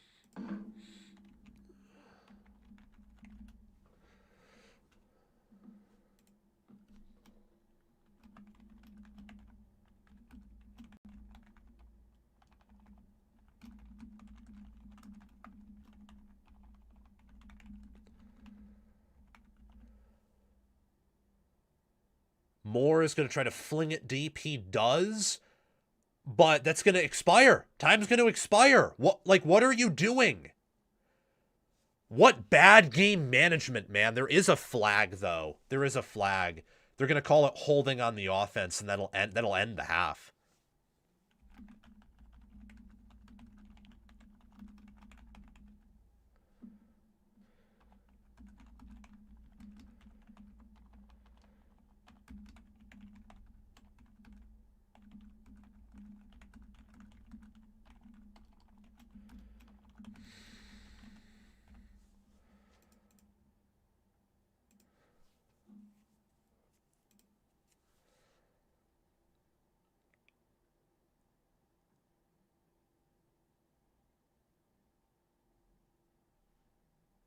Yep, holding.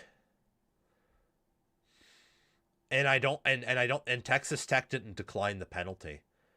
I think Tech wants an opportunity at like a pick.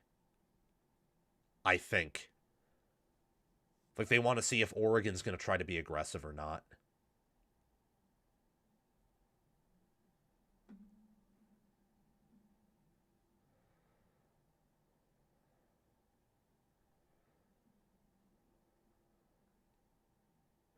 And Oregon's just going to take a knee.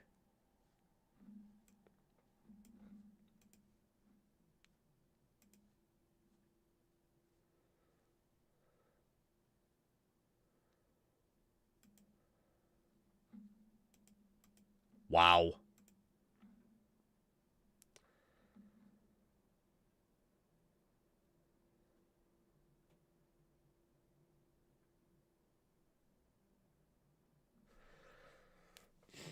Oh, wow. Yeah, Lanning, dude, you cost your team 6 points by trying to be Dan Campbell when you're not. Come on. Just.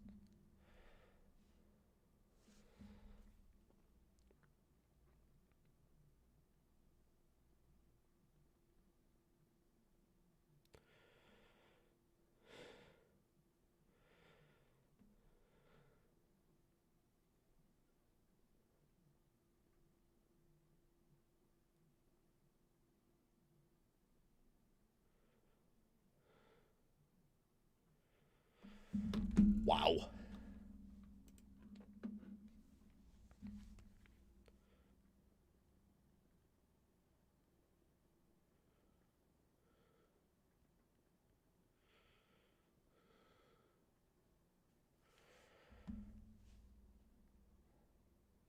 Bob, I know I'm bashing the Ducks, but I'm bashing the Ducks because they like Tech is playing worse. I get that.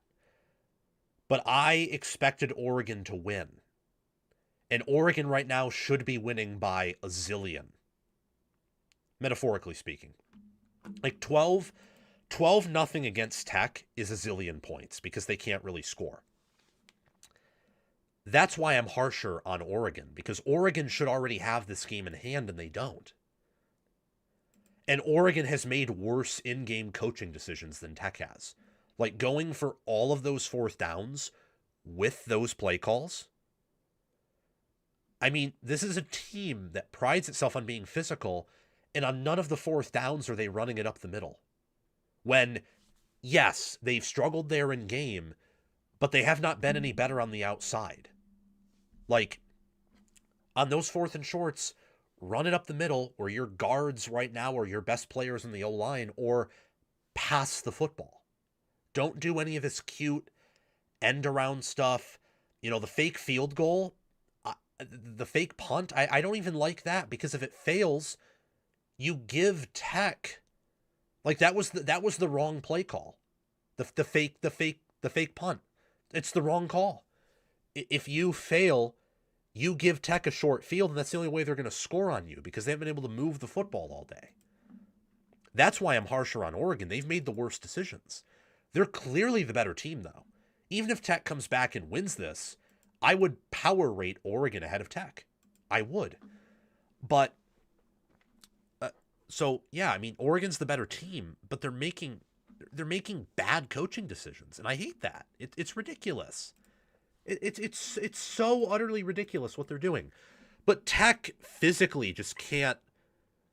Tech physically can't move the football. They're more physically limited than Oregon is, because they don't have they don't have a round one pick one quarterback. They don't. They do not have that. Yeah, I mean, this game is so much worse than the Cotton Bowl, where actually both offenses in the Cotton Bowl did an okay job, like in terms of EPA and in terms of how they move the ball against those type of defenses. Just wow. Yeah.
Just editing some things here, guys, for, yeah, 6 to 9. It's just whatever. Whatever. Rose Bowl field looks a lot better than it did earlier based on the halftime show. Yeah, I mean, it's going to be wet. It's going to be cloudy, but it's not going to be raining a lot.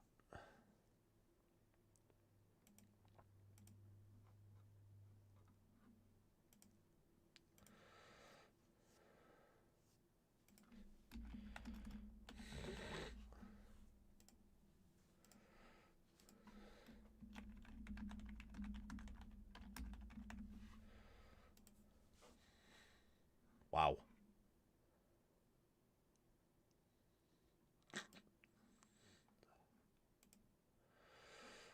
Yup, bets. The public is still hammering Alabama, and the line isn't moved.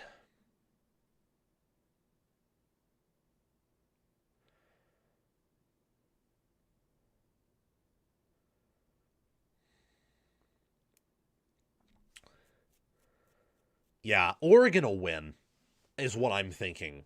But Tech has an opportunity to come back in the game when they really shouldn't, based on the metrics. That's what I'm thinking. Oregon's going to win, but we'll see. You never quite know.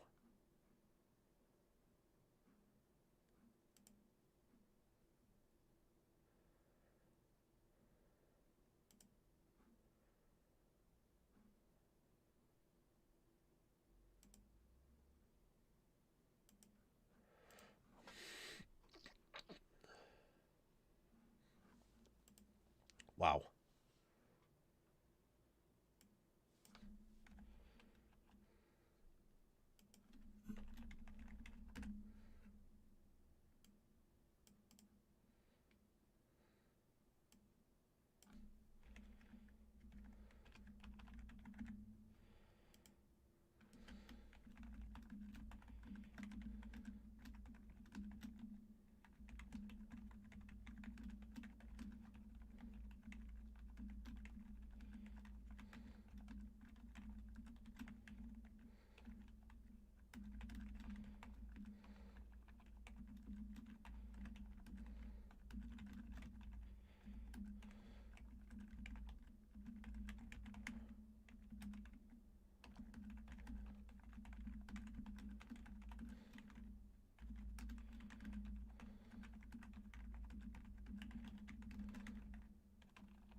All right, that's done.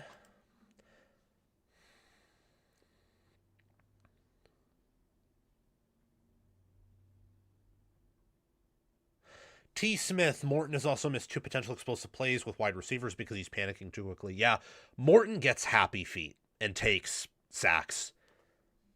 But kudos to Oregon for causing that. Yeah, Oregon's also won in pass rush, just not to the same degree that Tech has.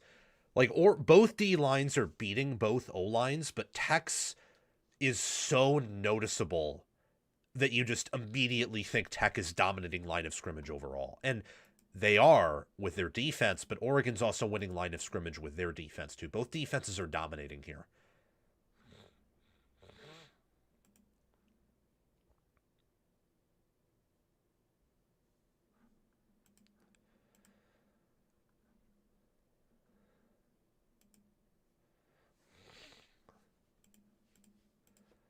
Yeah. It's just crazy stuff. Yep. Still 7.5 on FanDuel. Money's coming in. My advice would be just, my advice would be to take Indiana. That's maybe not to cover, but to win, yes. And I would even, if this line stays steady over 7.5 and say it gets up to like 70% on Alabama, I would pick Indiana to cover too.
Yeah,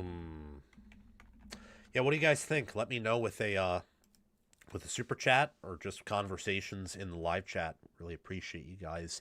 My wild card bet for the second half is that both teams come out firing offensively and we get 20 plus points in each team, but Oregon takes it. I can see that. I can see that for sure. But this rate, not expecting it, just would be fun. Do you think Tech starts to get gassed on defense in the second half? Asked Logan Sweets. If this game continues, they'll eventually allow a touchdown in the fourth quarter. But I don't think they'll get gassed right out of second half. No. I mean, I would argue, watching the game, that Oregon's offense is actually more tired than Tech's defense, which is kind of shocking.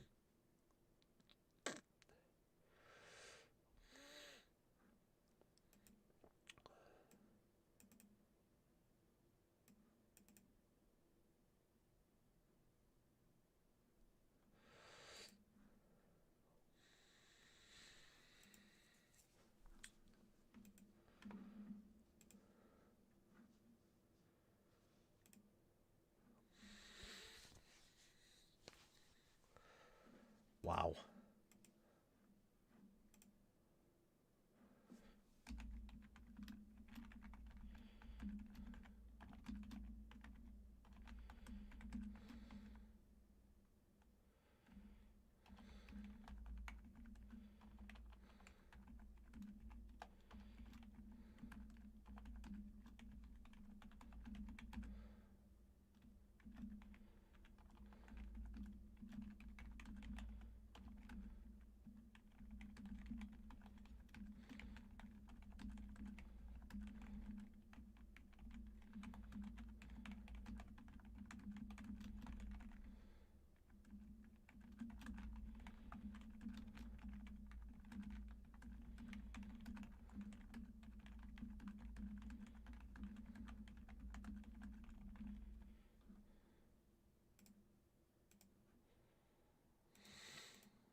Okay, there. All of my video descriptions are now edited and done. Do you think Indiana will come out rusty after the bye like OSU and TTU have? Guys, TTU isn't rusty off the bye. I don't know how you could say that with how their defense is playing. Oregon just is not letting them do anything offensively, which shouldn't. Guys, come on. Don't do this. At halftime against BYU in the Big 12 title game, Texas Tech had 13 points. Oregon's defense is way better than BYU's defense. Much more talented, probably has similar coaching, is deeper, much more athletic. They allowed BYU to score 7. They've only allowed Oregon to score 6. Like this is nothing to do with the bye. This does not. It's and so I talked with someone about this, and they strongly believe the bye has something to do with this. And I told them that if one of Ole Miss or Alabama wins, then I will honor that and say I still don't think it has something to do with the bye, but because the bye teams have just been so bad, I'm going to roll with it a bit. Texas Tech is not slow. If you guys have watched football and watched Tech all year, you know their offense has the potential to be this bad. And against BYU, it actually has been this bad. Oregon's defense is just better than BYU's. That's all. Tech's defense is having one of its best games of the year. So they're not rusty. So I don't think Indiana's coming off slow. Like maybe for a drive or two, but that stuff can get up pretty quickly. And this whole idea that, Alabama's like, they're going to be so hot and on fire. It's like they weren't that way against Oklahoma, even after they got things going. Like that pick 6 changed things. Oklahoma had some turnovers, some missed field goals. Their secondary has been exploitable for the entire year. Just look at Ole Miss. It's different. Here. I need to go to the bathroom, though. So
Just talking with Buffton Prime TCal on Twitter, he was saying that on our show when he joined that he mentioned Tech is the best D line in America.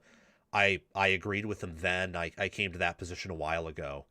I mean, Oregon's O line is like infinitely better than Ohio State's, and they look like Ohio State's O line against Tech's D line. Like that's how good Tech's D line is. Oregon has one of the best O lines in America. Wait, someone won the Joe Moore Award.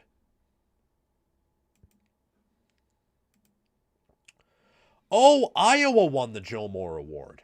I can't believe I never saw that before. But that, I can buy that. They don't have the same supporting cast that that Oregon or Indiana's lines have, and they probably have more NFL talent than either of those lines do, especially at a tackle and center standpoint. Okay, guys, very quickly, need to use the bathroom, refill my water. So I'm going to go. I'll be right back, though.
All right, everyone.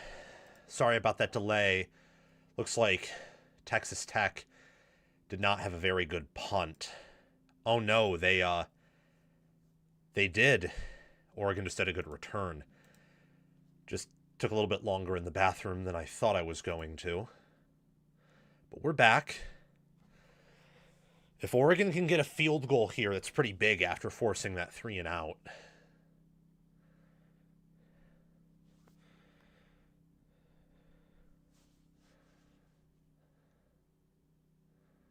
It's going to be another quick pass.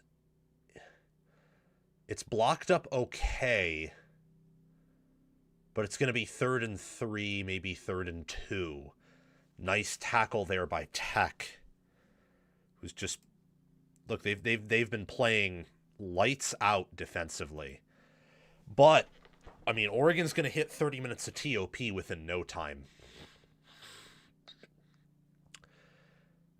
They have Noah Whittington in the backfield. I wonder if they're going to run it with him since he's probably their best, like, power back. No, they are going to throw. And it's incomplete. So where are they? Oh, you kick a field goal. Sappington can make a 50-yarder. He already has, so take the points. Like, I swear if Lanning goes for it here. It looks like he is going to go for it.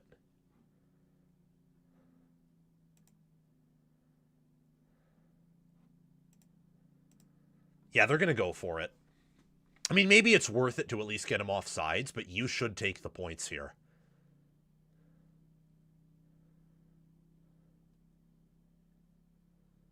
They're actually going to go for it, aren't they? And I don't think they're going to pick it up. No, they didn't get it.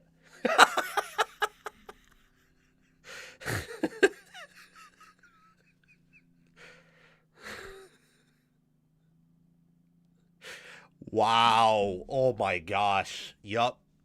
They spotted it short.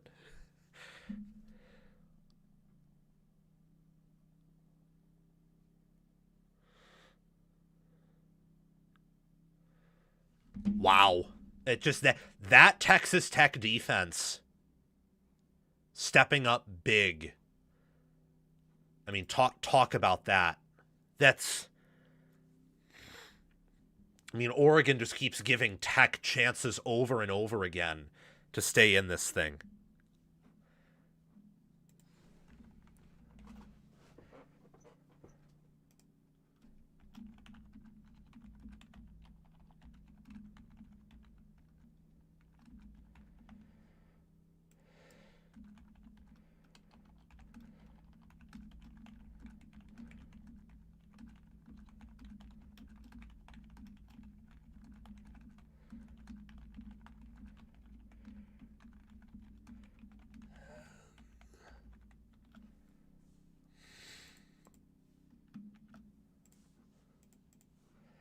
That's crazy.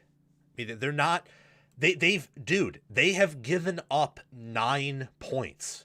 9 of them. They've had 9 because Sappington can make it from long range. Now, I applaud Lanning for kicking the field goal after the 2-minute warning. But you're 3 of 6. You cannot move this defense the way you could Penn State's because they're way better up front. You can't.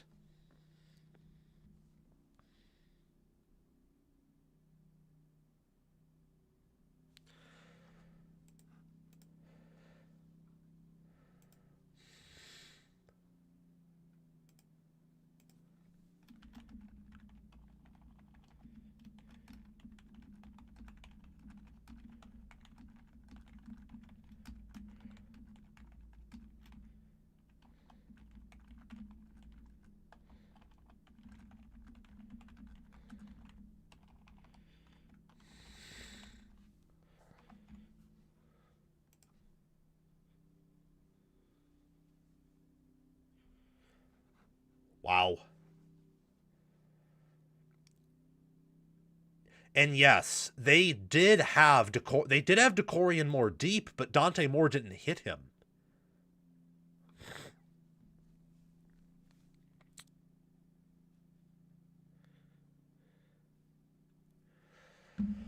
Wow. I mean, Tech might win this thing. I would still favor Oregon because Tech can't move the football, but my goodness. They've had several short fields where they have not been able to cash in because they've gone for it. And that was a failed play by Texas Tech offensively yet again. I mean, Tech's offense has been pathetic today. That's only what, that's a loss of 1. It's going to be 2nd and 11.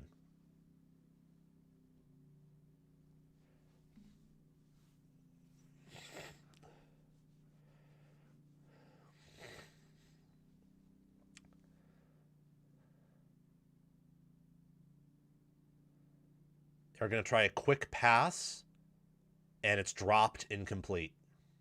So 3rd and 11.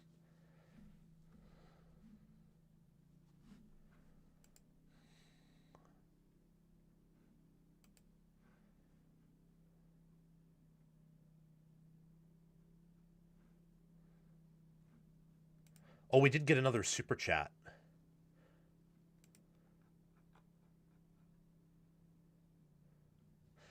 I will answer that right now. Morton is back to pass.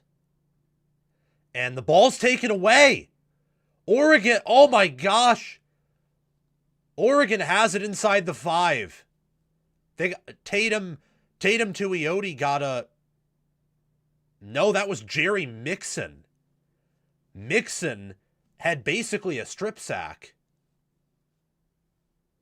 Then he returned to the Texas Tech 6. Oh my goodness. Wow. Talk about a big play there. He just took it out of his hands. Let's see it happen again. That was Uyunglele who forced the fumble. Yeah, okay, so it was Uyunglele. He took that ball right out of his hands and returned it inside the 10. That's crazy.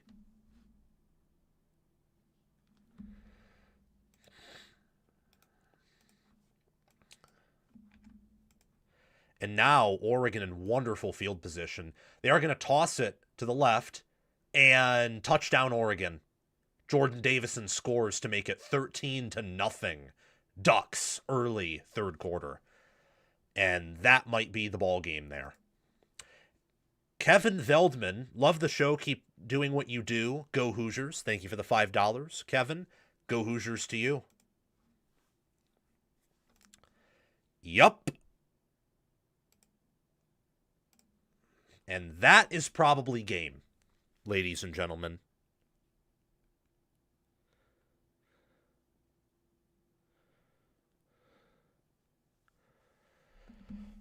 So Oregon quickly, just very quickly, cashes things in here.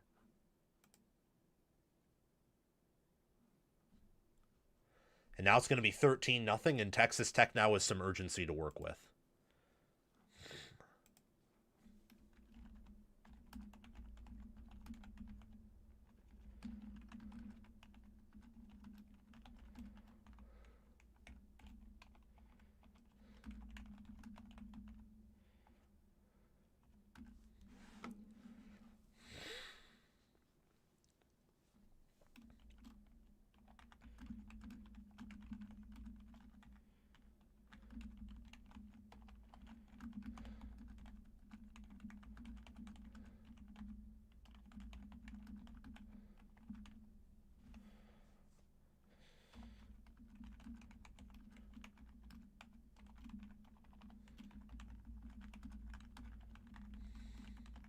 Wow.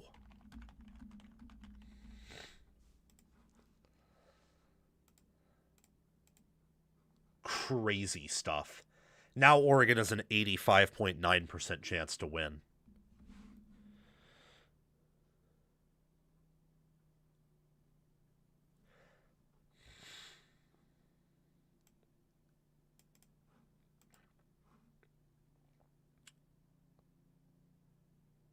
Maybe taking a month off is too much time. Maybe. Maybe.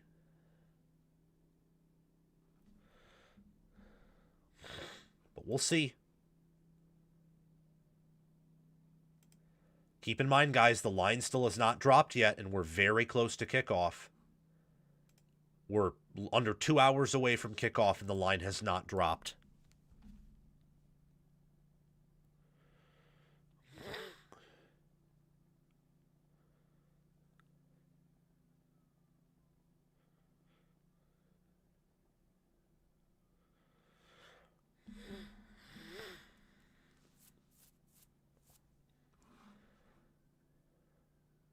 Yeah, Tech usually gets turnovers and that is flipped against them. Oregon's technically had turnovers. All the missed fourth downs were, but they've had some very critical ones deep inside their territory that you can't just always defend.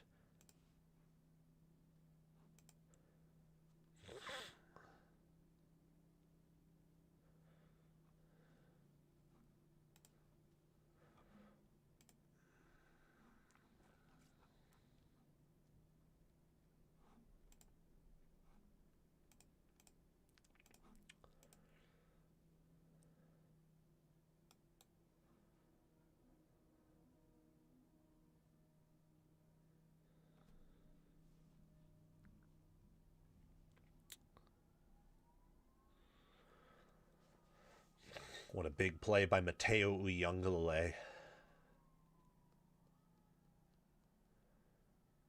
13-0 Oregon, but it is early third quarter. If Tech can get any offense going and score a touchdown, it's a game immediately yet again. I mean, yeah, just Tech is getting murdered.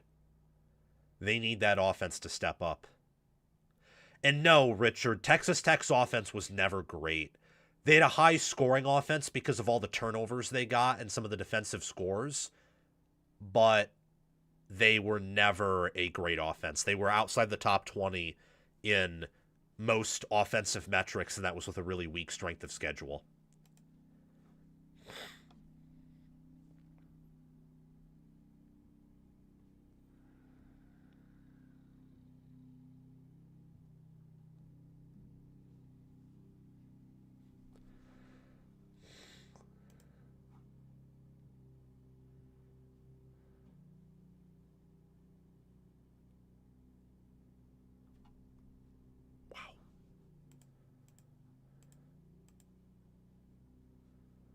And Texas Tech got called for holding.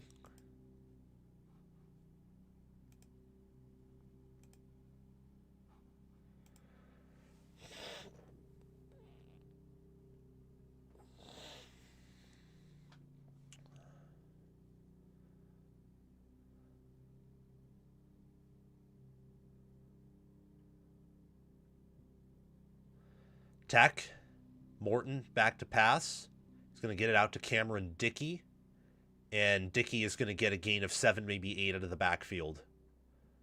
They've switched the broadcast from all 22 because I guess the cameras are having some issues. But, I mean, damn. Tech now with a negative 0.78 EPA is just crazy. That's so bad.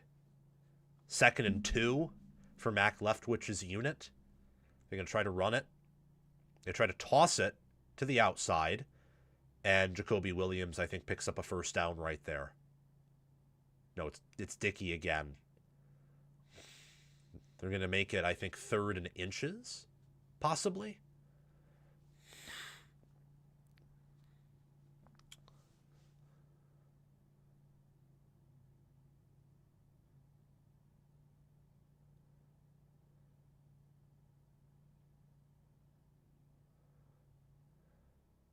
They are going to hand it off up the middle with Dickey, and Dickey will pick up the first down. He'll be at the 20.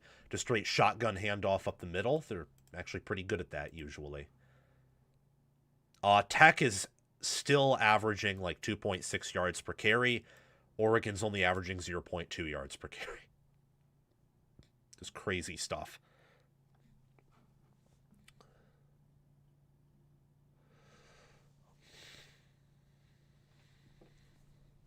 Second and 10 for Texas Tech. Urgency now really settling in.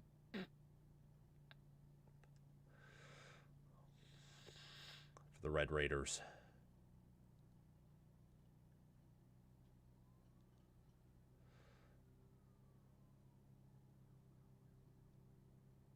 Morton going to look deep, and it is caught by Reggie Virgil. So a big gainer for Texas Tech there. That was a needed pass. Gets him to about midfield. One-handed grab, too. Yup. 24-yard pass. They're at the Texas Tech 44. They're going to hand it off to Dickey, and Dickey will get a gain of 1 to the 45.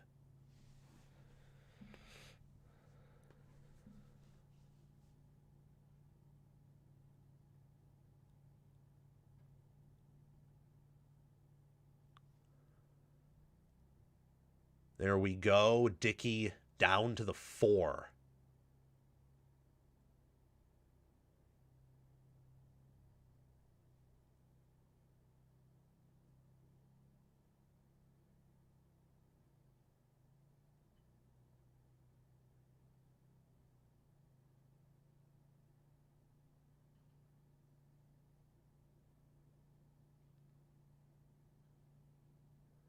They're going to try a quick pass to Terrence Carter, and Carter is able to get past the 45. It's going to be a critical gain for Texas Tech. They move the chains in that 3rd and 5 with a tight end screen pass.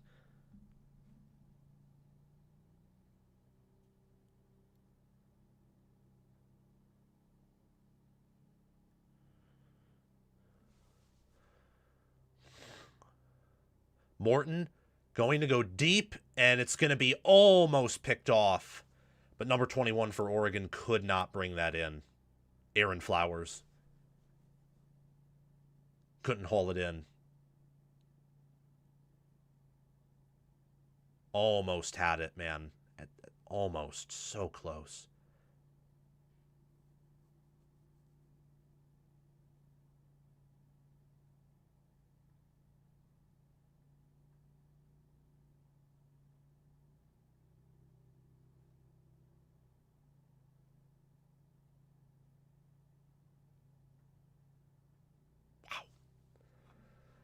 So Texas Tech, they have it. Oregon 43, it's 2nd and 10. They've actually moved the ball on this drive okay, but they need to cash this in for a touchdown.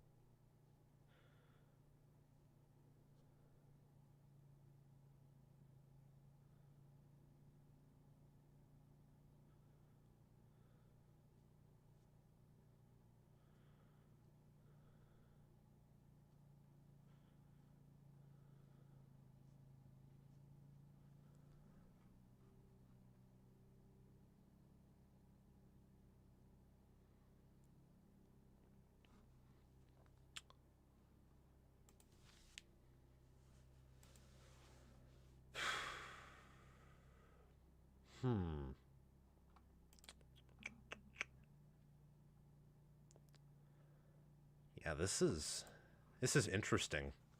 If Tech can score here, that was a reckless throw by Morton. That was very bad. And yes, I am thinking.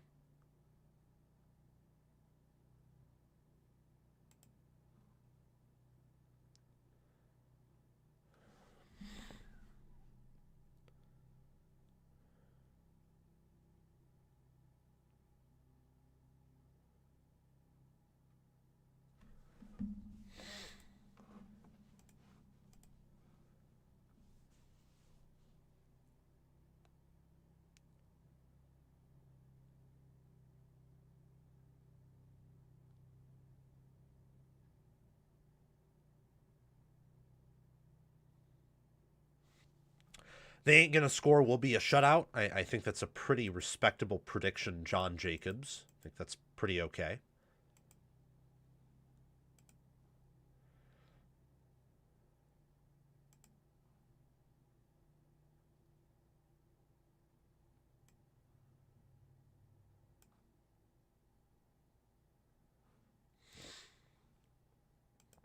We're getting tons of views on our Jason Beck video. That's pretty good. tons of views on that. We'll probably get tons of views on these reactions as well. I would imagine so. But we'll see.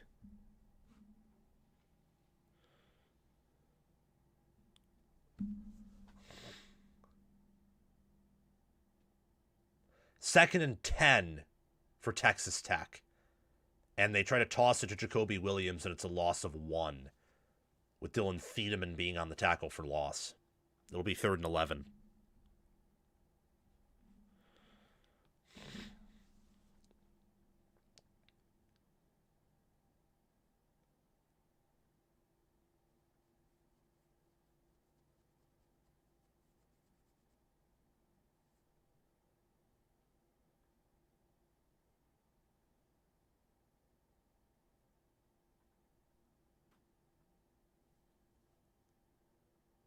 What's Texas Tech going to do? They're very behind the chains. They're going to try to pass it.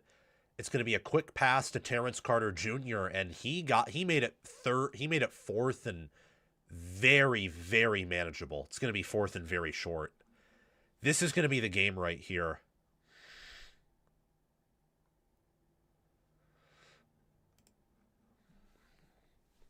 If they can't pick this up, yeah, they make it 4th and 1. If they can't pick this up, then this is the game. And McGuire knows this. So I wonder what they're going to call. Like, they could run it shotgun.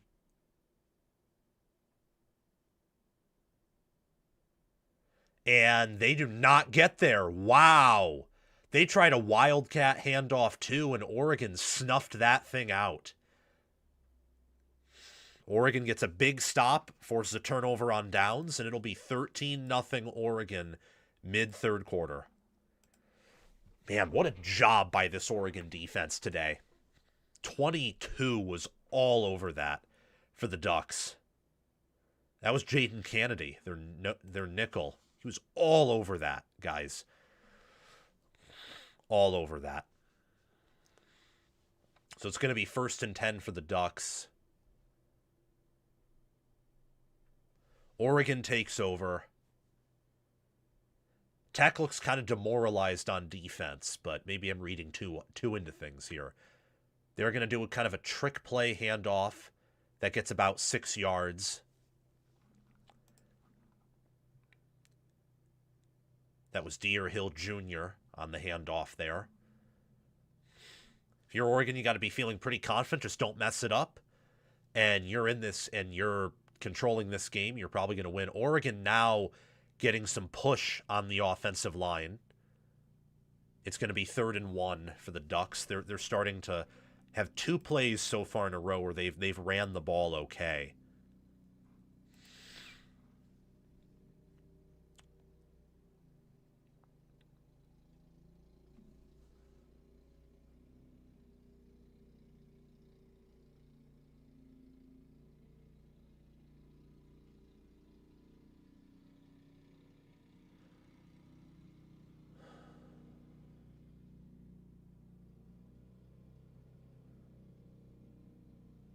Oregon is going to try to, they're not going to run it, they're going to try to pass this thing, and Moore is going to pick it up on the scramble, but that pass was well covered by Tech.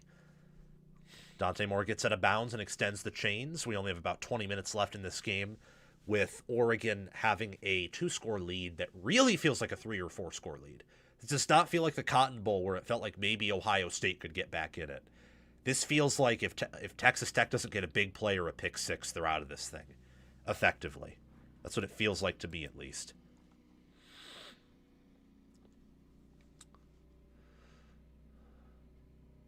And yeah, Texas Tech's defense, you got to imagine, is getting tired at this point or unmotivated. They're going to try to run it again, and Davison gets a gain of 2. Nice run defense there. Number 0 is a powerful back. He's hard to stop.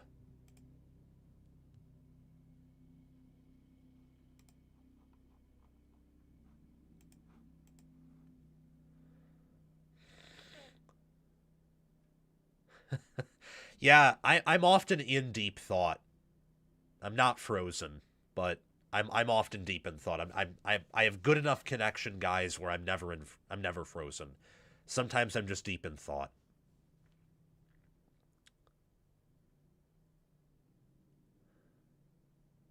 Second and 8. They don't hand it off again. Instead, it's a quarterback run by Dante Moore. He gets a gain of 4. They mark it 5, but I think it's more like a gain of 4. Let's see if Tech can get off the field here, because I imagine if Oregon gets any more yards, they're going to go for it. Now that they're on the Texas Tech side of the field. Gosh, it's just this game's been all Oregon. It's all been Oregon. Now Tech had that nice drive, but they couldn't cash it in for points. And I don't know why they went Wildcat. I don't like it when these teams go Wildcat on 4th and 1. Like, that's a 1st and 10, second down type thing. They are going to try to run it again and only pick up a gain of 2 this time. So it's going to be 4th and 2 from the Texas Tech 46. I presume they're going to go for it based on the look of Lanning and based on the look of Will Stein. Looks like they're going to go for it here.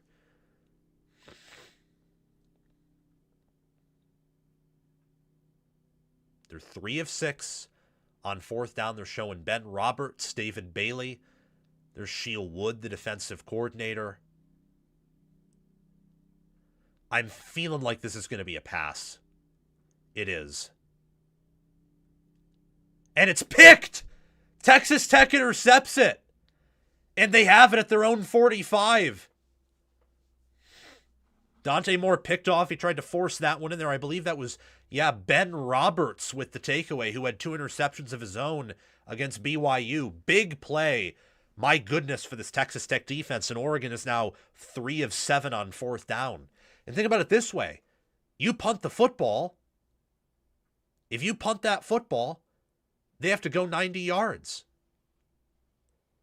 If you run it up the middle, you might convert it with how you've been moving their line a little bit. Huge play by Texas Tech's defense right there. Massive play by them.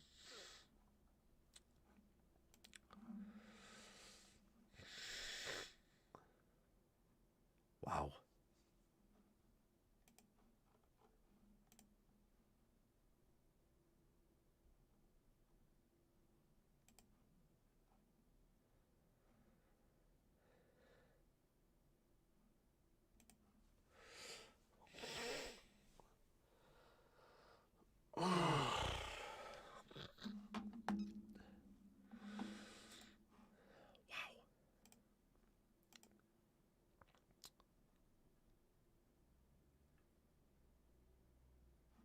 Yeah, wow, that's a big play for Tech's defense. And they moved the football the last drive. So what if they can move the football again here?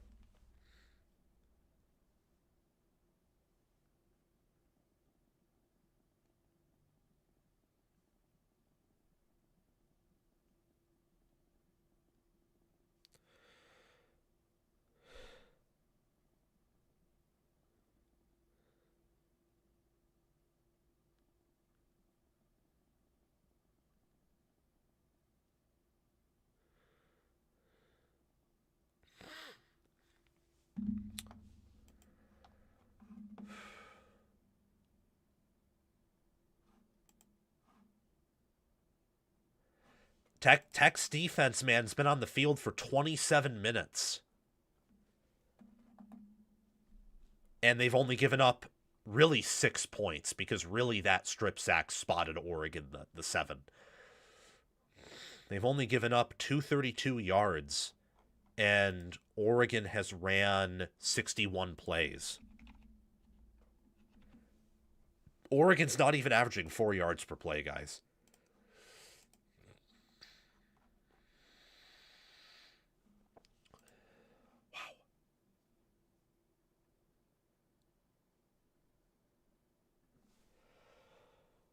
Wow.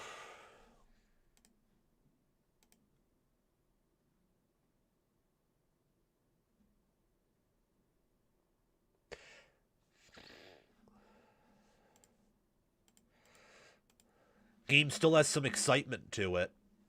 The instant reaction to this game, I think, will be taped. It'll be taped later today, after the Rose Bowl. Or maybe during halftime of the Rose Bowl. We'll see. They hand it off to Jacoby Williams. Williams falls down for a gain of 4. I would solidly say, watching this game, I think Tech is going to win the rushing battle.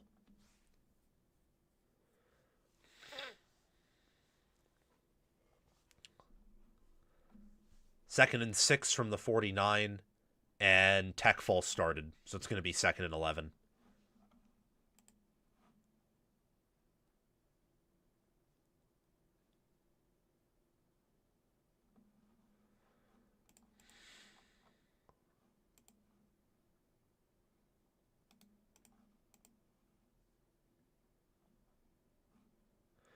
Line moved up, according to BetMGM, to Indiana minus 7.5, so it seems like Sharps might actually be on Indiana here for that game. Juice is also favoring Indiana in line movement. It seems like there's sharp money coming in on Indiana.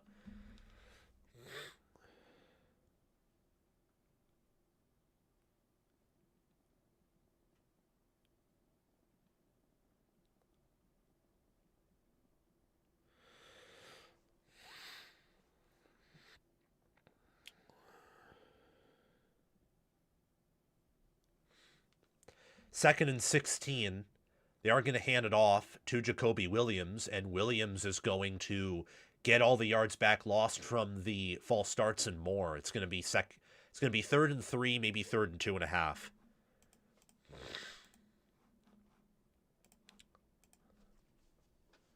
Quick handoff.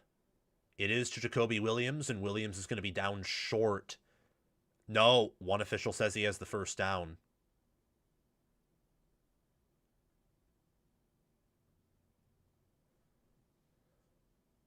Yup, they give it to him 1st and 10. Tech gets the snap off. Nope, they're going to look at it. I thought he was down short of the line to gain, personally. But maybe I'm wrong.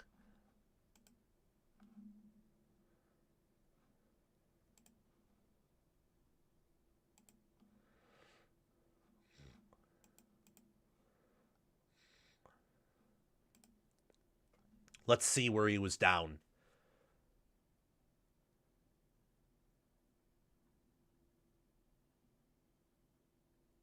I mean, his back is what hit. There may not be enough evidence to overturn that one. I'm not a bettor, John. No. But I've learned how to read lines at a high enough level to understand what people are thinking. Doesn't mean they're always right. Like, sharps are not always right. But I understand line movement enough to know what people are thinking. And yup, call's upheld. There was not enough evidence to overturn that, so Tech gets a very valuable conversion. Very valuable conversion there by Tech.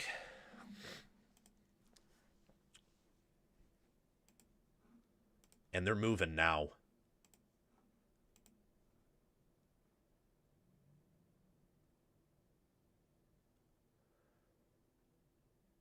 They get it off to Williams again on kind of a wheel route, and he gets a gain of 2, maybe 2.5.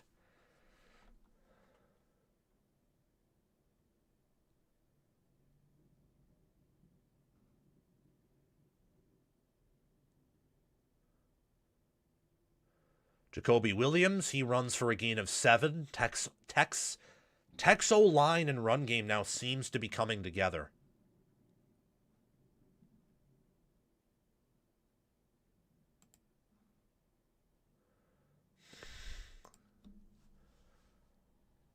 Third and 2. And Jacoby Williams has a first down at the 33.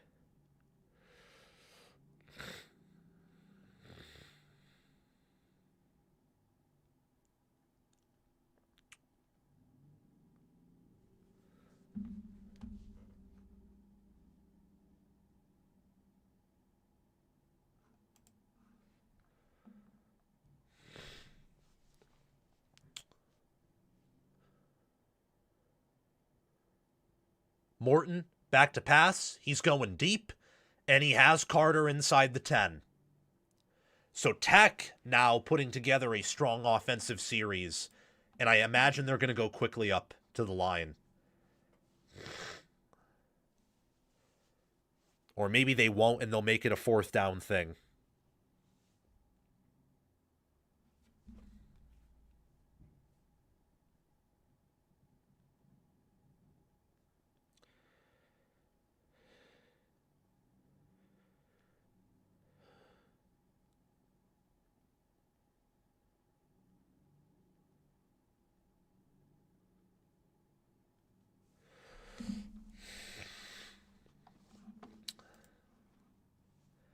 Yup, it's 13-0 at the end of the 3rd quarter, but Tech is driving. They're at the 9. If they can cash it in.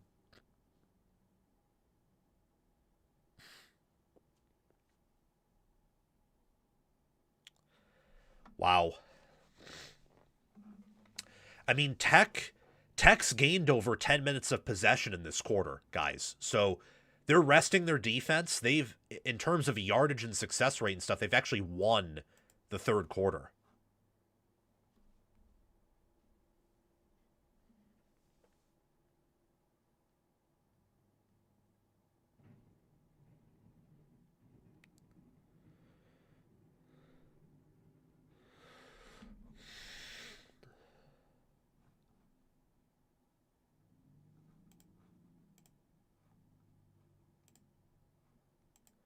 Wow.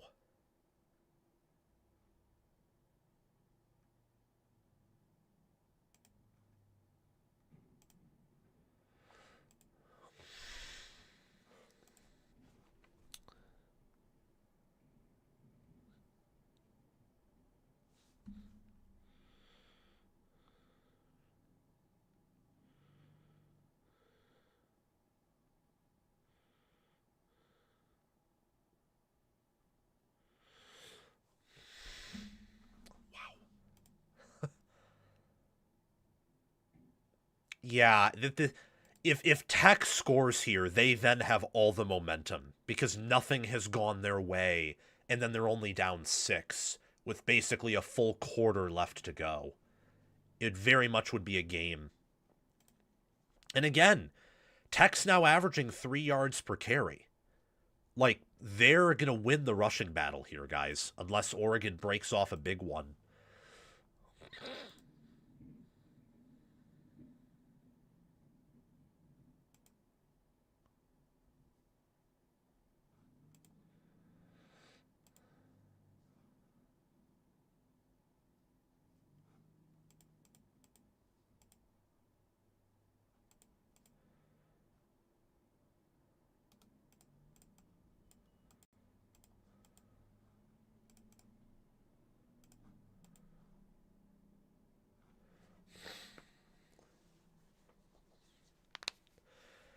First and goal for Texas Tech from the 9.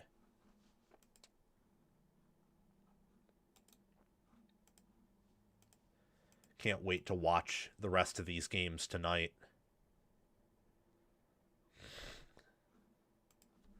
Let's see what Tech can do defensively. Or offensively, rather. Dickey tries to spin. He should have just cut up there. He would have had 3 yards if he just cut up, but he tried to spin. He gets stopped at the 9.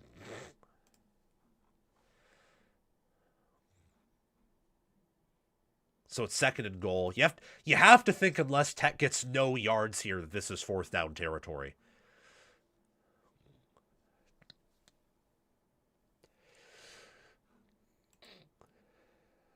Second and goal. It's going to be a trick play, and Terrence Carter Jr. just can't get anything done. That's a loss. I don't know what they were doing there. That's a very bad play call.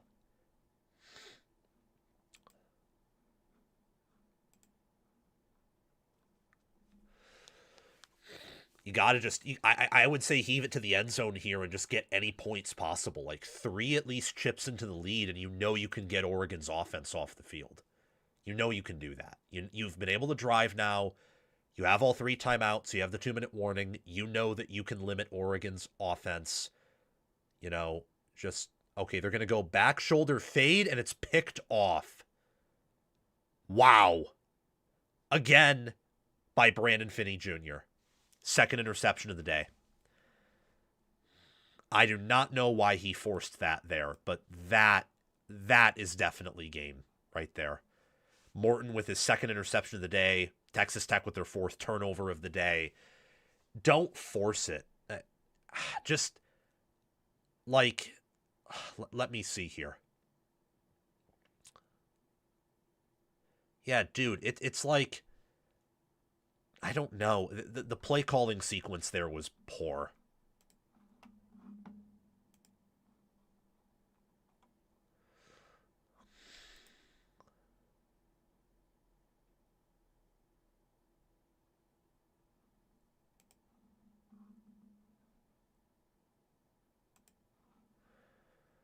Yeah, Texas Tech's offense is just dreadful. And Oregon here will just run it, probably. Yup. Noah Whittington with a gain of about 3. So it's going to be 2nd and 7. Now, if Tech can quickly get off the field here and then drive back down, I mean, maybe Oregon's defense will be tired and they'll eventually get a score here. This is not looking too good.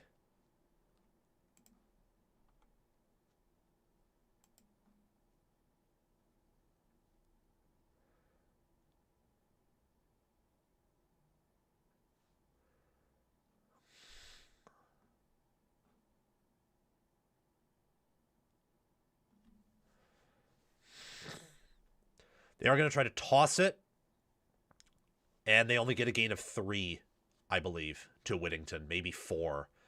It's probably going to be a passing situation on 3rd down, but you never know.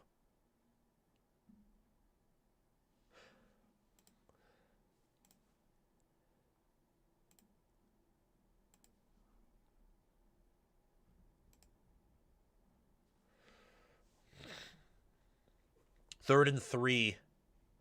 Texas Tech looks ferocious.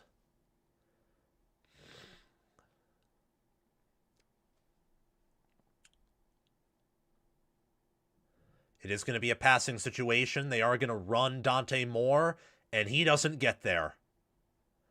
This Texas Tech defense is truly... Okay, I'm gonna say it. I'm gonna say it right now. This might be the best defense in America with this performance today. Like, Ohio State's kind of got sliced up a little bit by a Miami offense that is probably just as good as Oregon's or maybe worse, and Tech has not allowed them to slice them up one bit. Like, they got their stop. They got the stop they needed, and they get off the field quickly.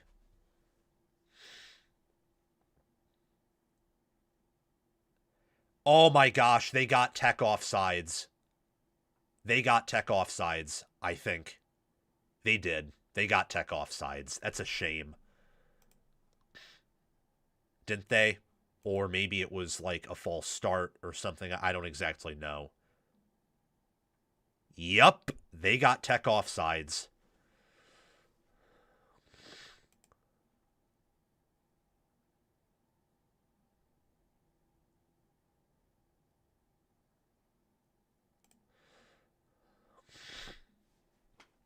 That's a killer. Yeah, that's what I thought. That was bad.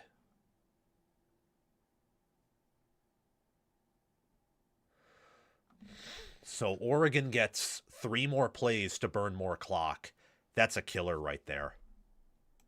Because of that offsides. That was big mistake by Texas Tech special teams. They give Oregon another chance now.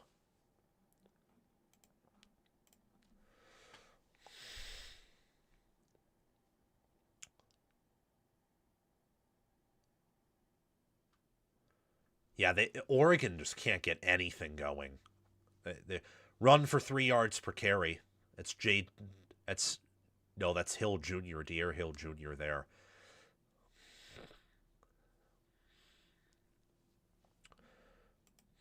Oregon knows they're in control. They know that they're the better team. The question is, can they just hold on for long enough?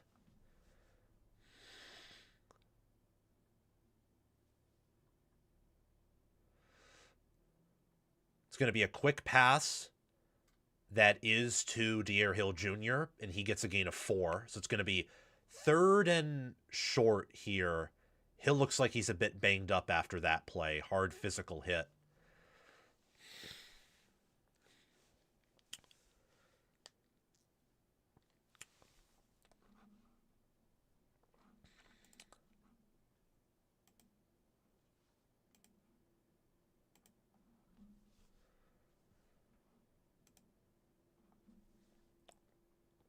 Third and 3 for Tech. You need to get off the field here. They are going to try to pass it here yet again. They do pick it up. This time with, I believe, Jaden Lamar. And Lamar gets down inside the 35. That's a huge play by Oregon there. Just little running back dump off. Gets a lot of yards after catch. Let's see if he stepped out. No, he did not. He kept his footing in bounds. Took a big hit at the end there.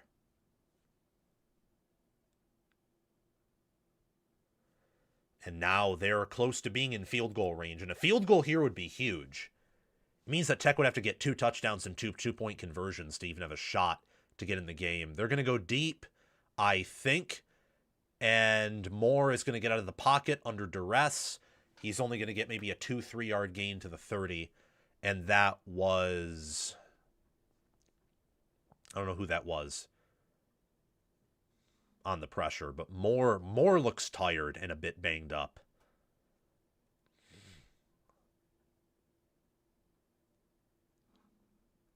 Yeah, Brandon Finney Jr. has been elite today. Elite. They are going to try to run this football, and Texas Tech stops them right at the 30. So it's going to be 3rd and long.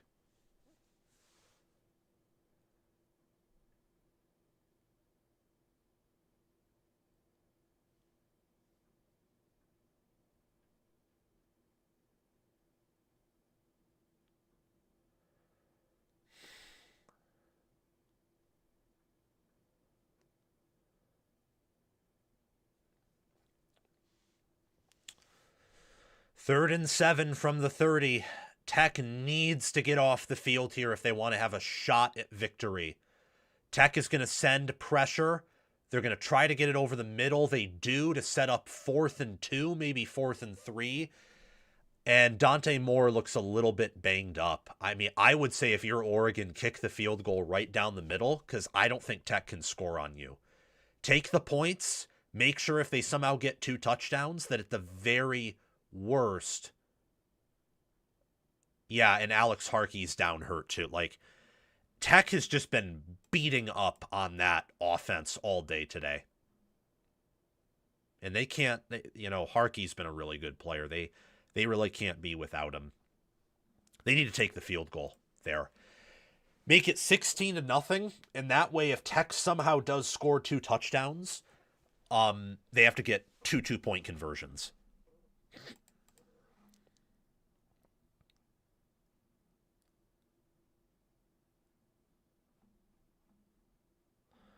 But yeah, I mean, I think Oregon's going to win. They're probably going to win this thing 13-0 or, 16-0 or something. Yeah.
So Oregon is going to kick the field goal, which I think is the wise decision here. It's a 43-yarder for Atticus Sappington, and it is good.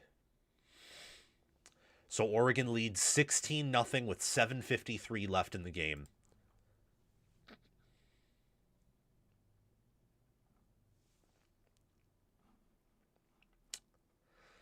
Wow.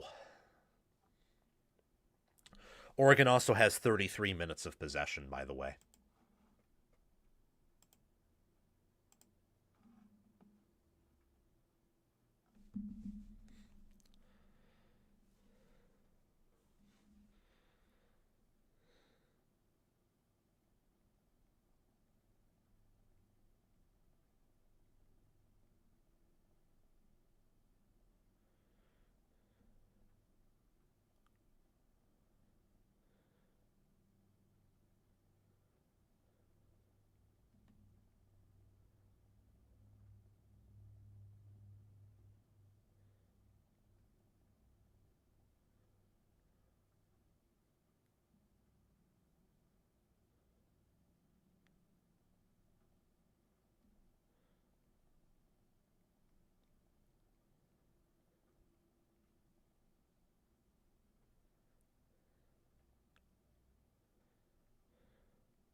Yep, 16-0, Oregon.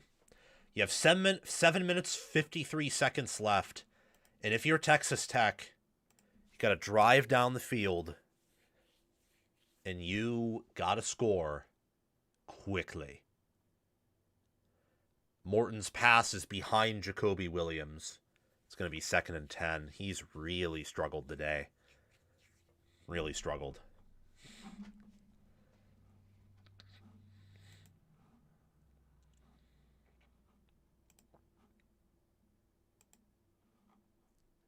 And false start for Texas Tech's O-line. There's like 4 flags out on the field. Yep, false start.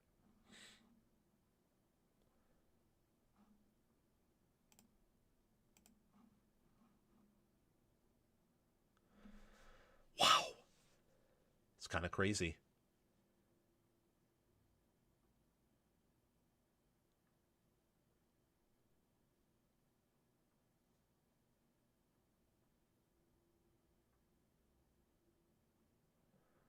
They do get it over the middle to Terrence Carter Jr. Carter gets a gain of 8 down to the 27. So Texas Tech now trying to go a little bit quickly.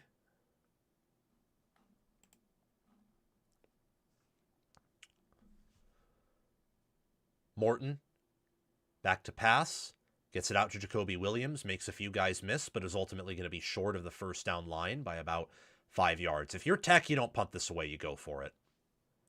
You go for this. You draw up your best play call, and you go for this. Is that what they're going to do?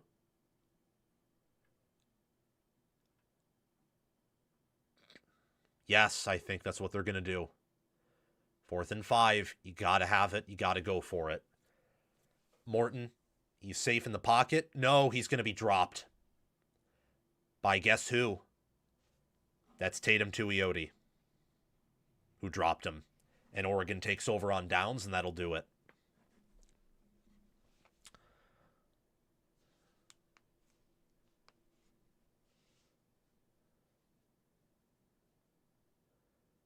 Yeah, he beat number 70, Jacob Ponton, the redshirt freshman right tackle, and just got in the backfield, and that'll do it.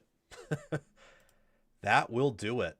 So I was actually a bit wrong on my predictions for sacks. The sack total is probably only going to be like 5. Oregon, as the game went on, did a better job offensively at preventing pressure, but a big part of the reason why is their offense wasn't on the field that much, and they were just turning over Tech constantly and then running it and punting. Just, wow. Yeah, this game's over. Game's over. So we move on to 1-1 in the quarterfinals. We picked Ohio State to win and cover. We were wrong. We picked Oregon to win and cover, though, and we were correct. So that's good. We're also 500 so far in ATS records in the CFP.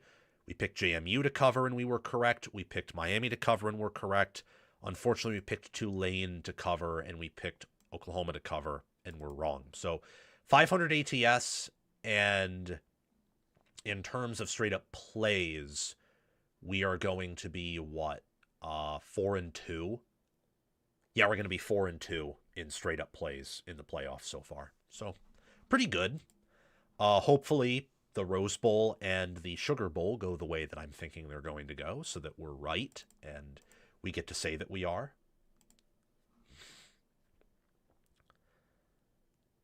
Wow, it's just a total depantsing.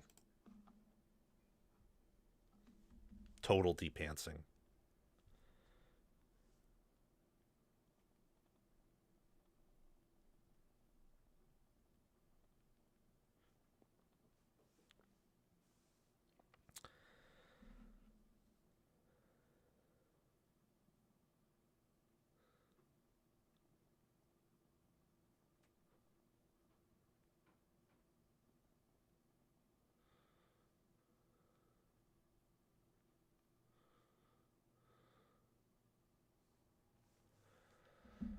Wow, only an hour before the Rose Bowl, ladies and gentlemen. Only an hour beforehand. It's going to be a great game, I think.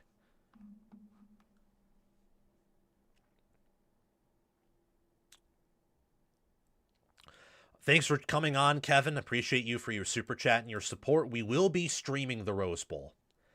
Don't think we'll have an instant reaction up for the Orange Bowl until probably later tonight. Like, I'll probably tape the Orange Bowl reaction. I'll probably do the Rose Bowl reaction instantaneously, and then the Orange Bowl reaction during like halftime of Georgia Ole Miss is probably what I will do. Yeah, that's what I'm going to do. That's my plan. So Oregon has it. You know,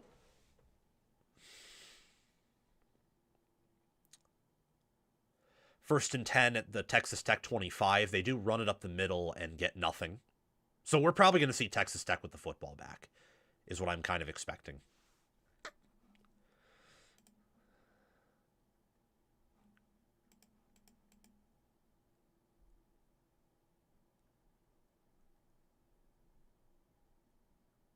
Yeah, Dante Moore's a bit banged up. Same with Harkin. Like that Oregon offense is tired.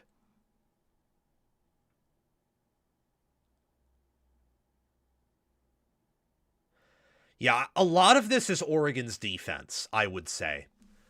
There are some things about Tech's offense, though, that are pretty horrific, but most of this is Oregon's defense, for sure, and it being the best defense by a mile that Tech has played. That's another reason why we picked Oregon to win, even though I thought Tech would have a much better day offensively than they ended up having, is because we thought that Oregon's defense would present enough problems for Tech to probably hold them under 20 points. Like we thought Tech would score mid-high teens, maybe low 20s, and that Oregon would score anywhere from high teens to high 20s is how we had this game going. And happy to say that I think we have something there. Third and 8, they do just run it. And I imagine Oregon will kick the field goal again. That was just Noah Whittington running it.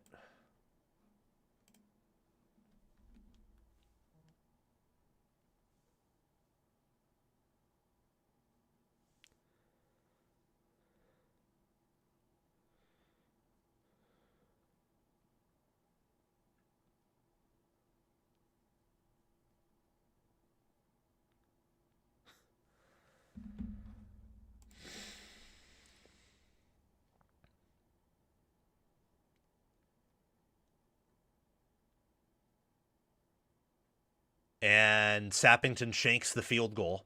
So only 4:45 left in the game.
I'm now deep in thought about Alabama, Indiana.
Oh, wow.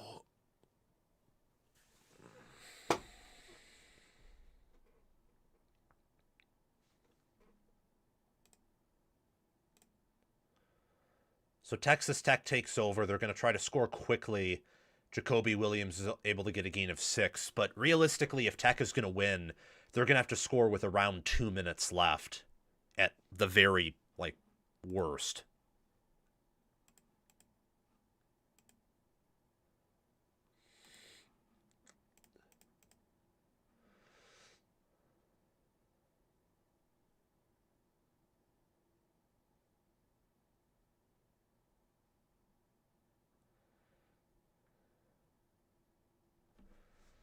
Morton, back to throw.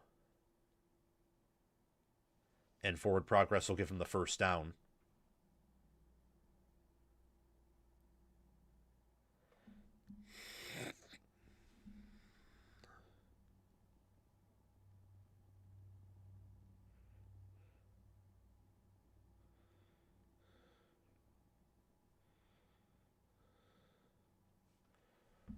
Morton, he has all day to throw. Is he going to take a deep shot? Yes, he will. That should be PI, but it's incomplete. They should have given him PI there, but they're not going to. Incomplete.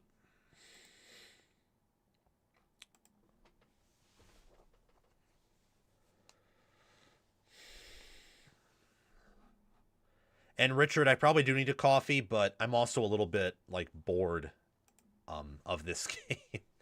What I'll probably do here is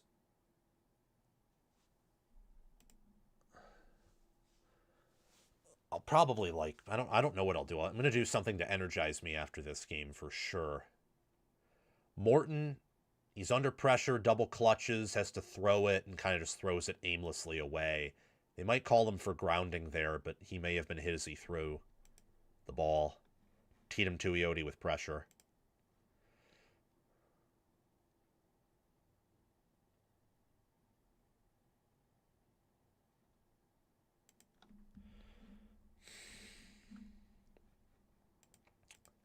Third and 10 for Joey McGuire and the Red Raiders. Gotta have this one here. Morton is probably going to take off and run it, and he picks up a gain of 6. Going to make it third and medium, third and short.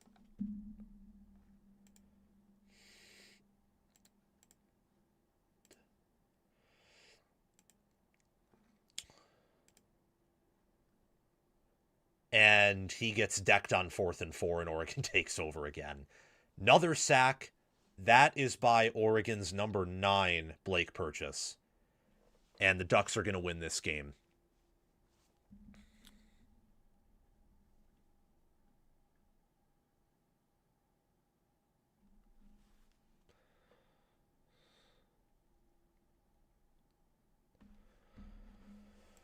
Whew.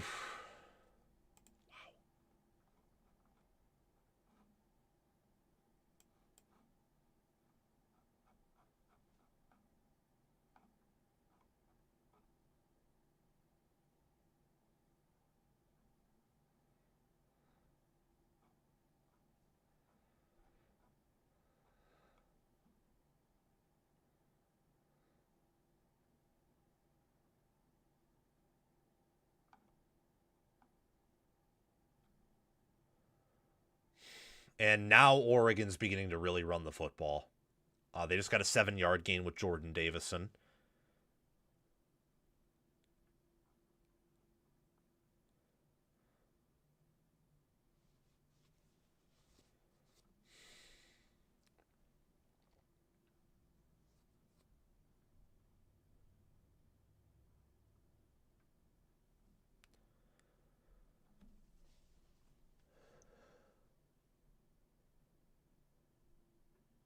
Yeah, just they've gotten killed over and over and over again.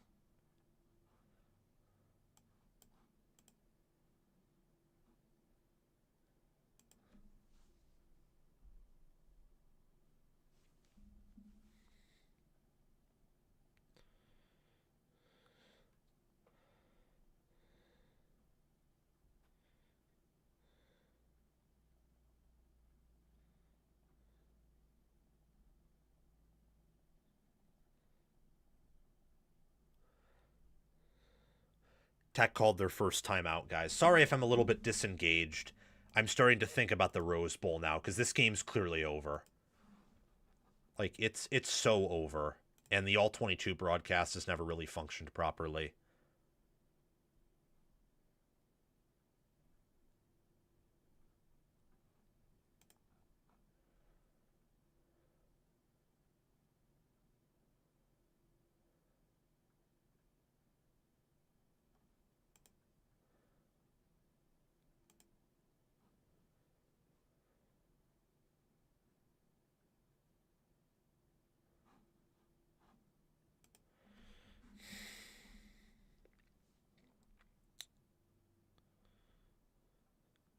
I mean, in theory, I might have time to produce an instant reaction for this game before going live for the Rose Bowl, but I don't know about that. And Oregon just picked up a first down. Tech's not going to call another timeout.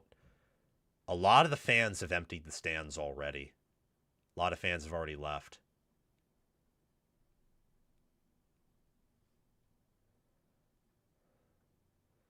Tech's still fighting defensively. They're going to get to the 2-minute warning, though. 1:58 left in the game. I'm at least going to start building my takeaways here. Maybe get the video up. And yes, I have seen people call for Ryan Day to get fired. I have seen that for sure. I've seen that.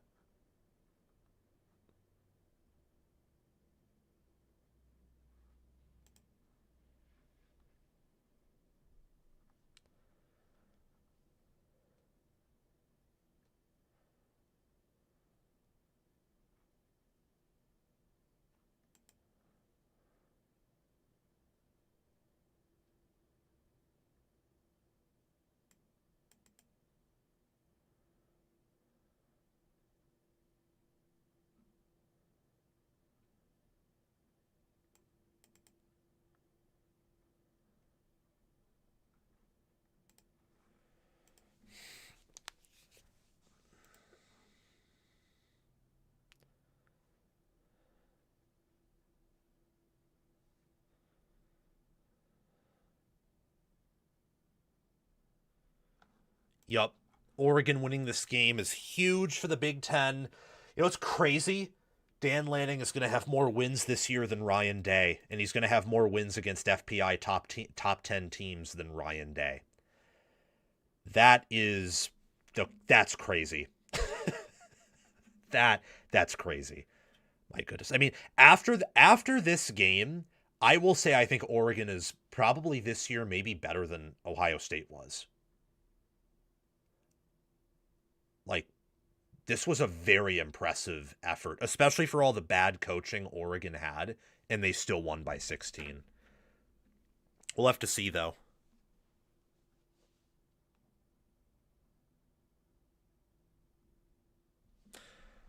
All right, I'm just going to see if Oregon gets like another first down or so, and then we'll be out of here.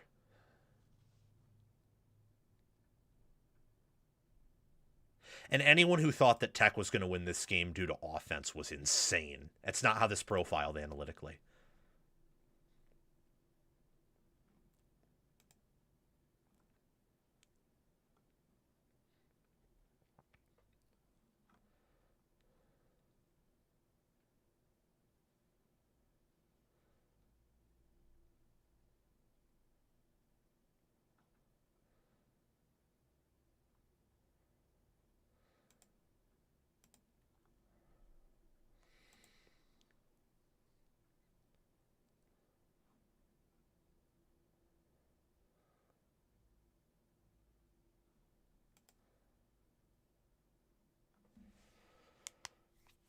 Yep. So Oregon will play in the Peach Bowl, Miami in the Fiesta Bowl, and then it will be Georgia, Ole Miss, or Alabama, Indiana will be left.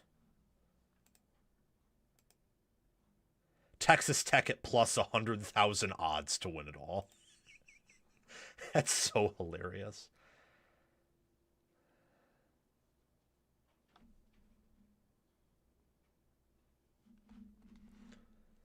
Okay, they're going to stop Oregon there. Do they take the timeout? Yes, they do. We'll wait for Oregon to kick the field goal. They take the second timeout.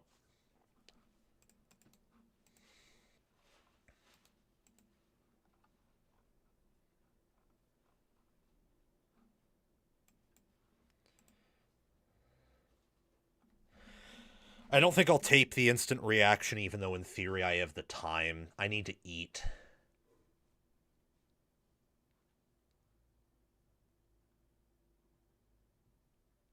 There's a flag apparently down. After the play, unsportsmanlike conduct, Texas Tech defense. Okay, that's it.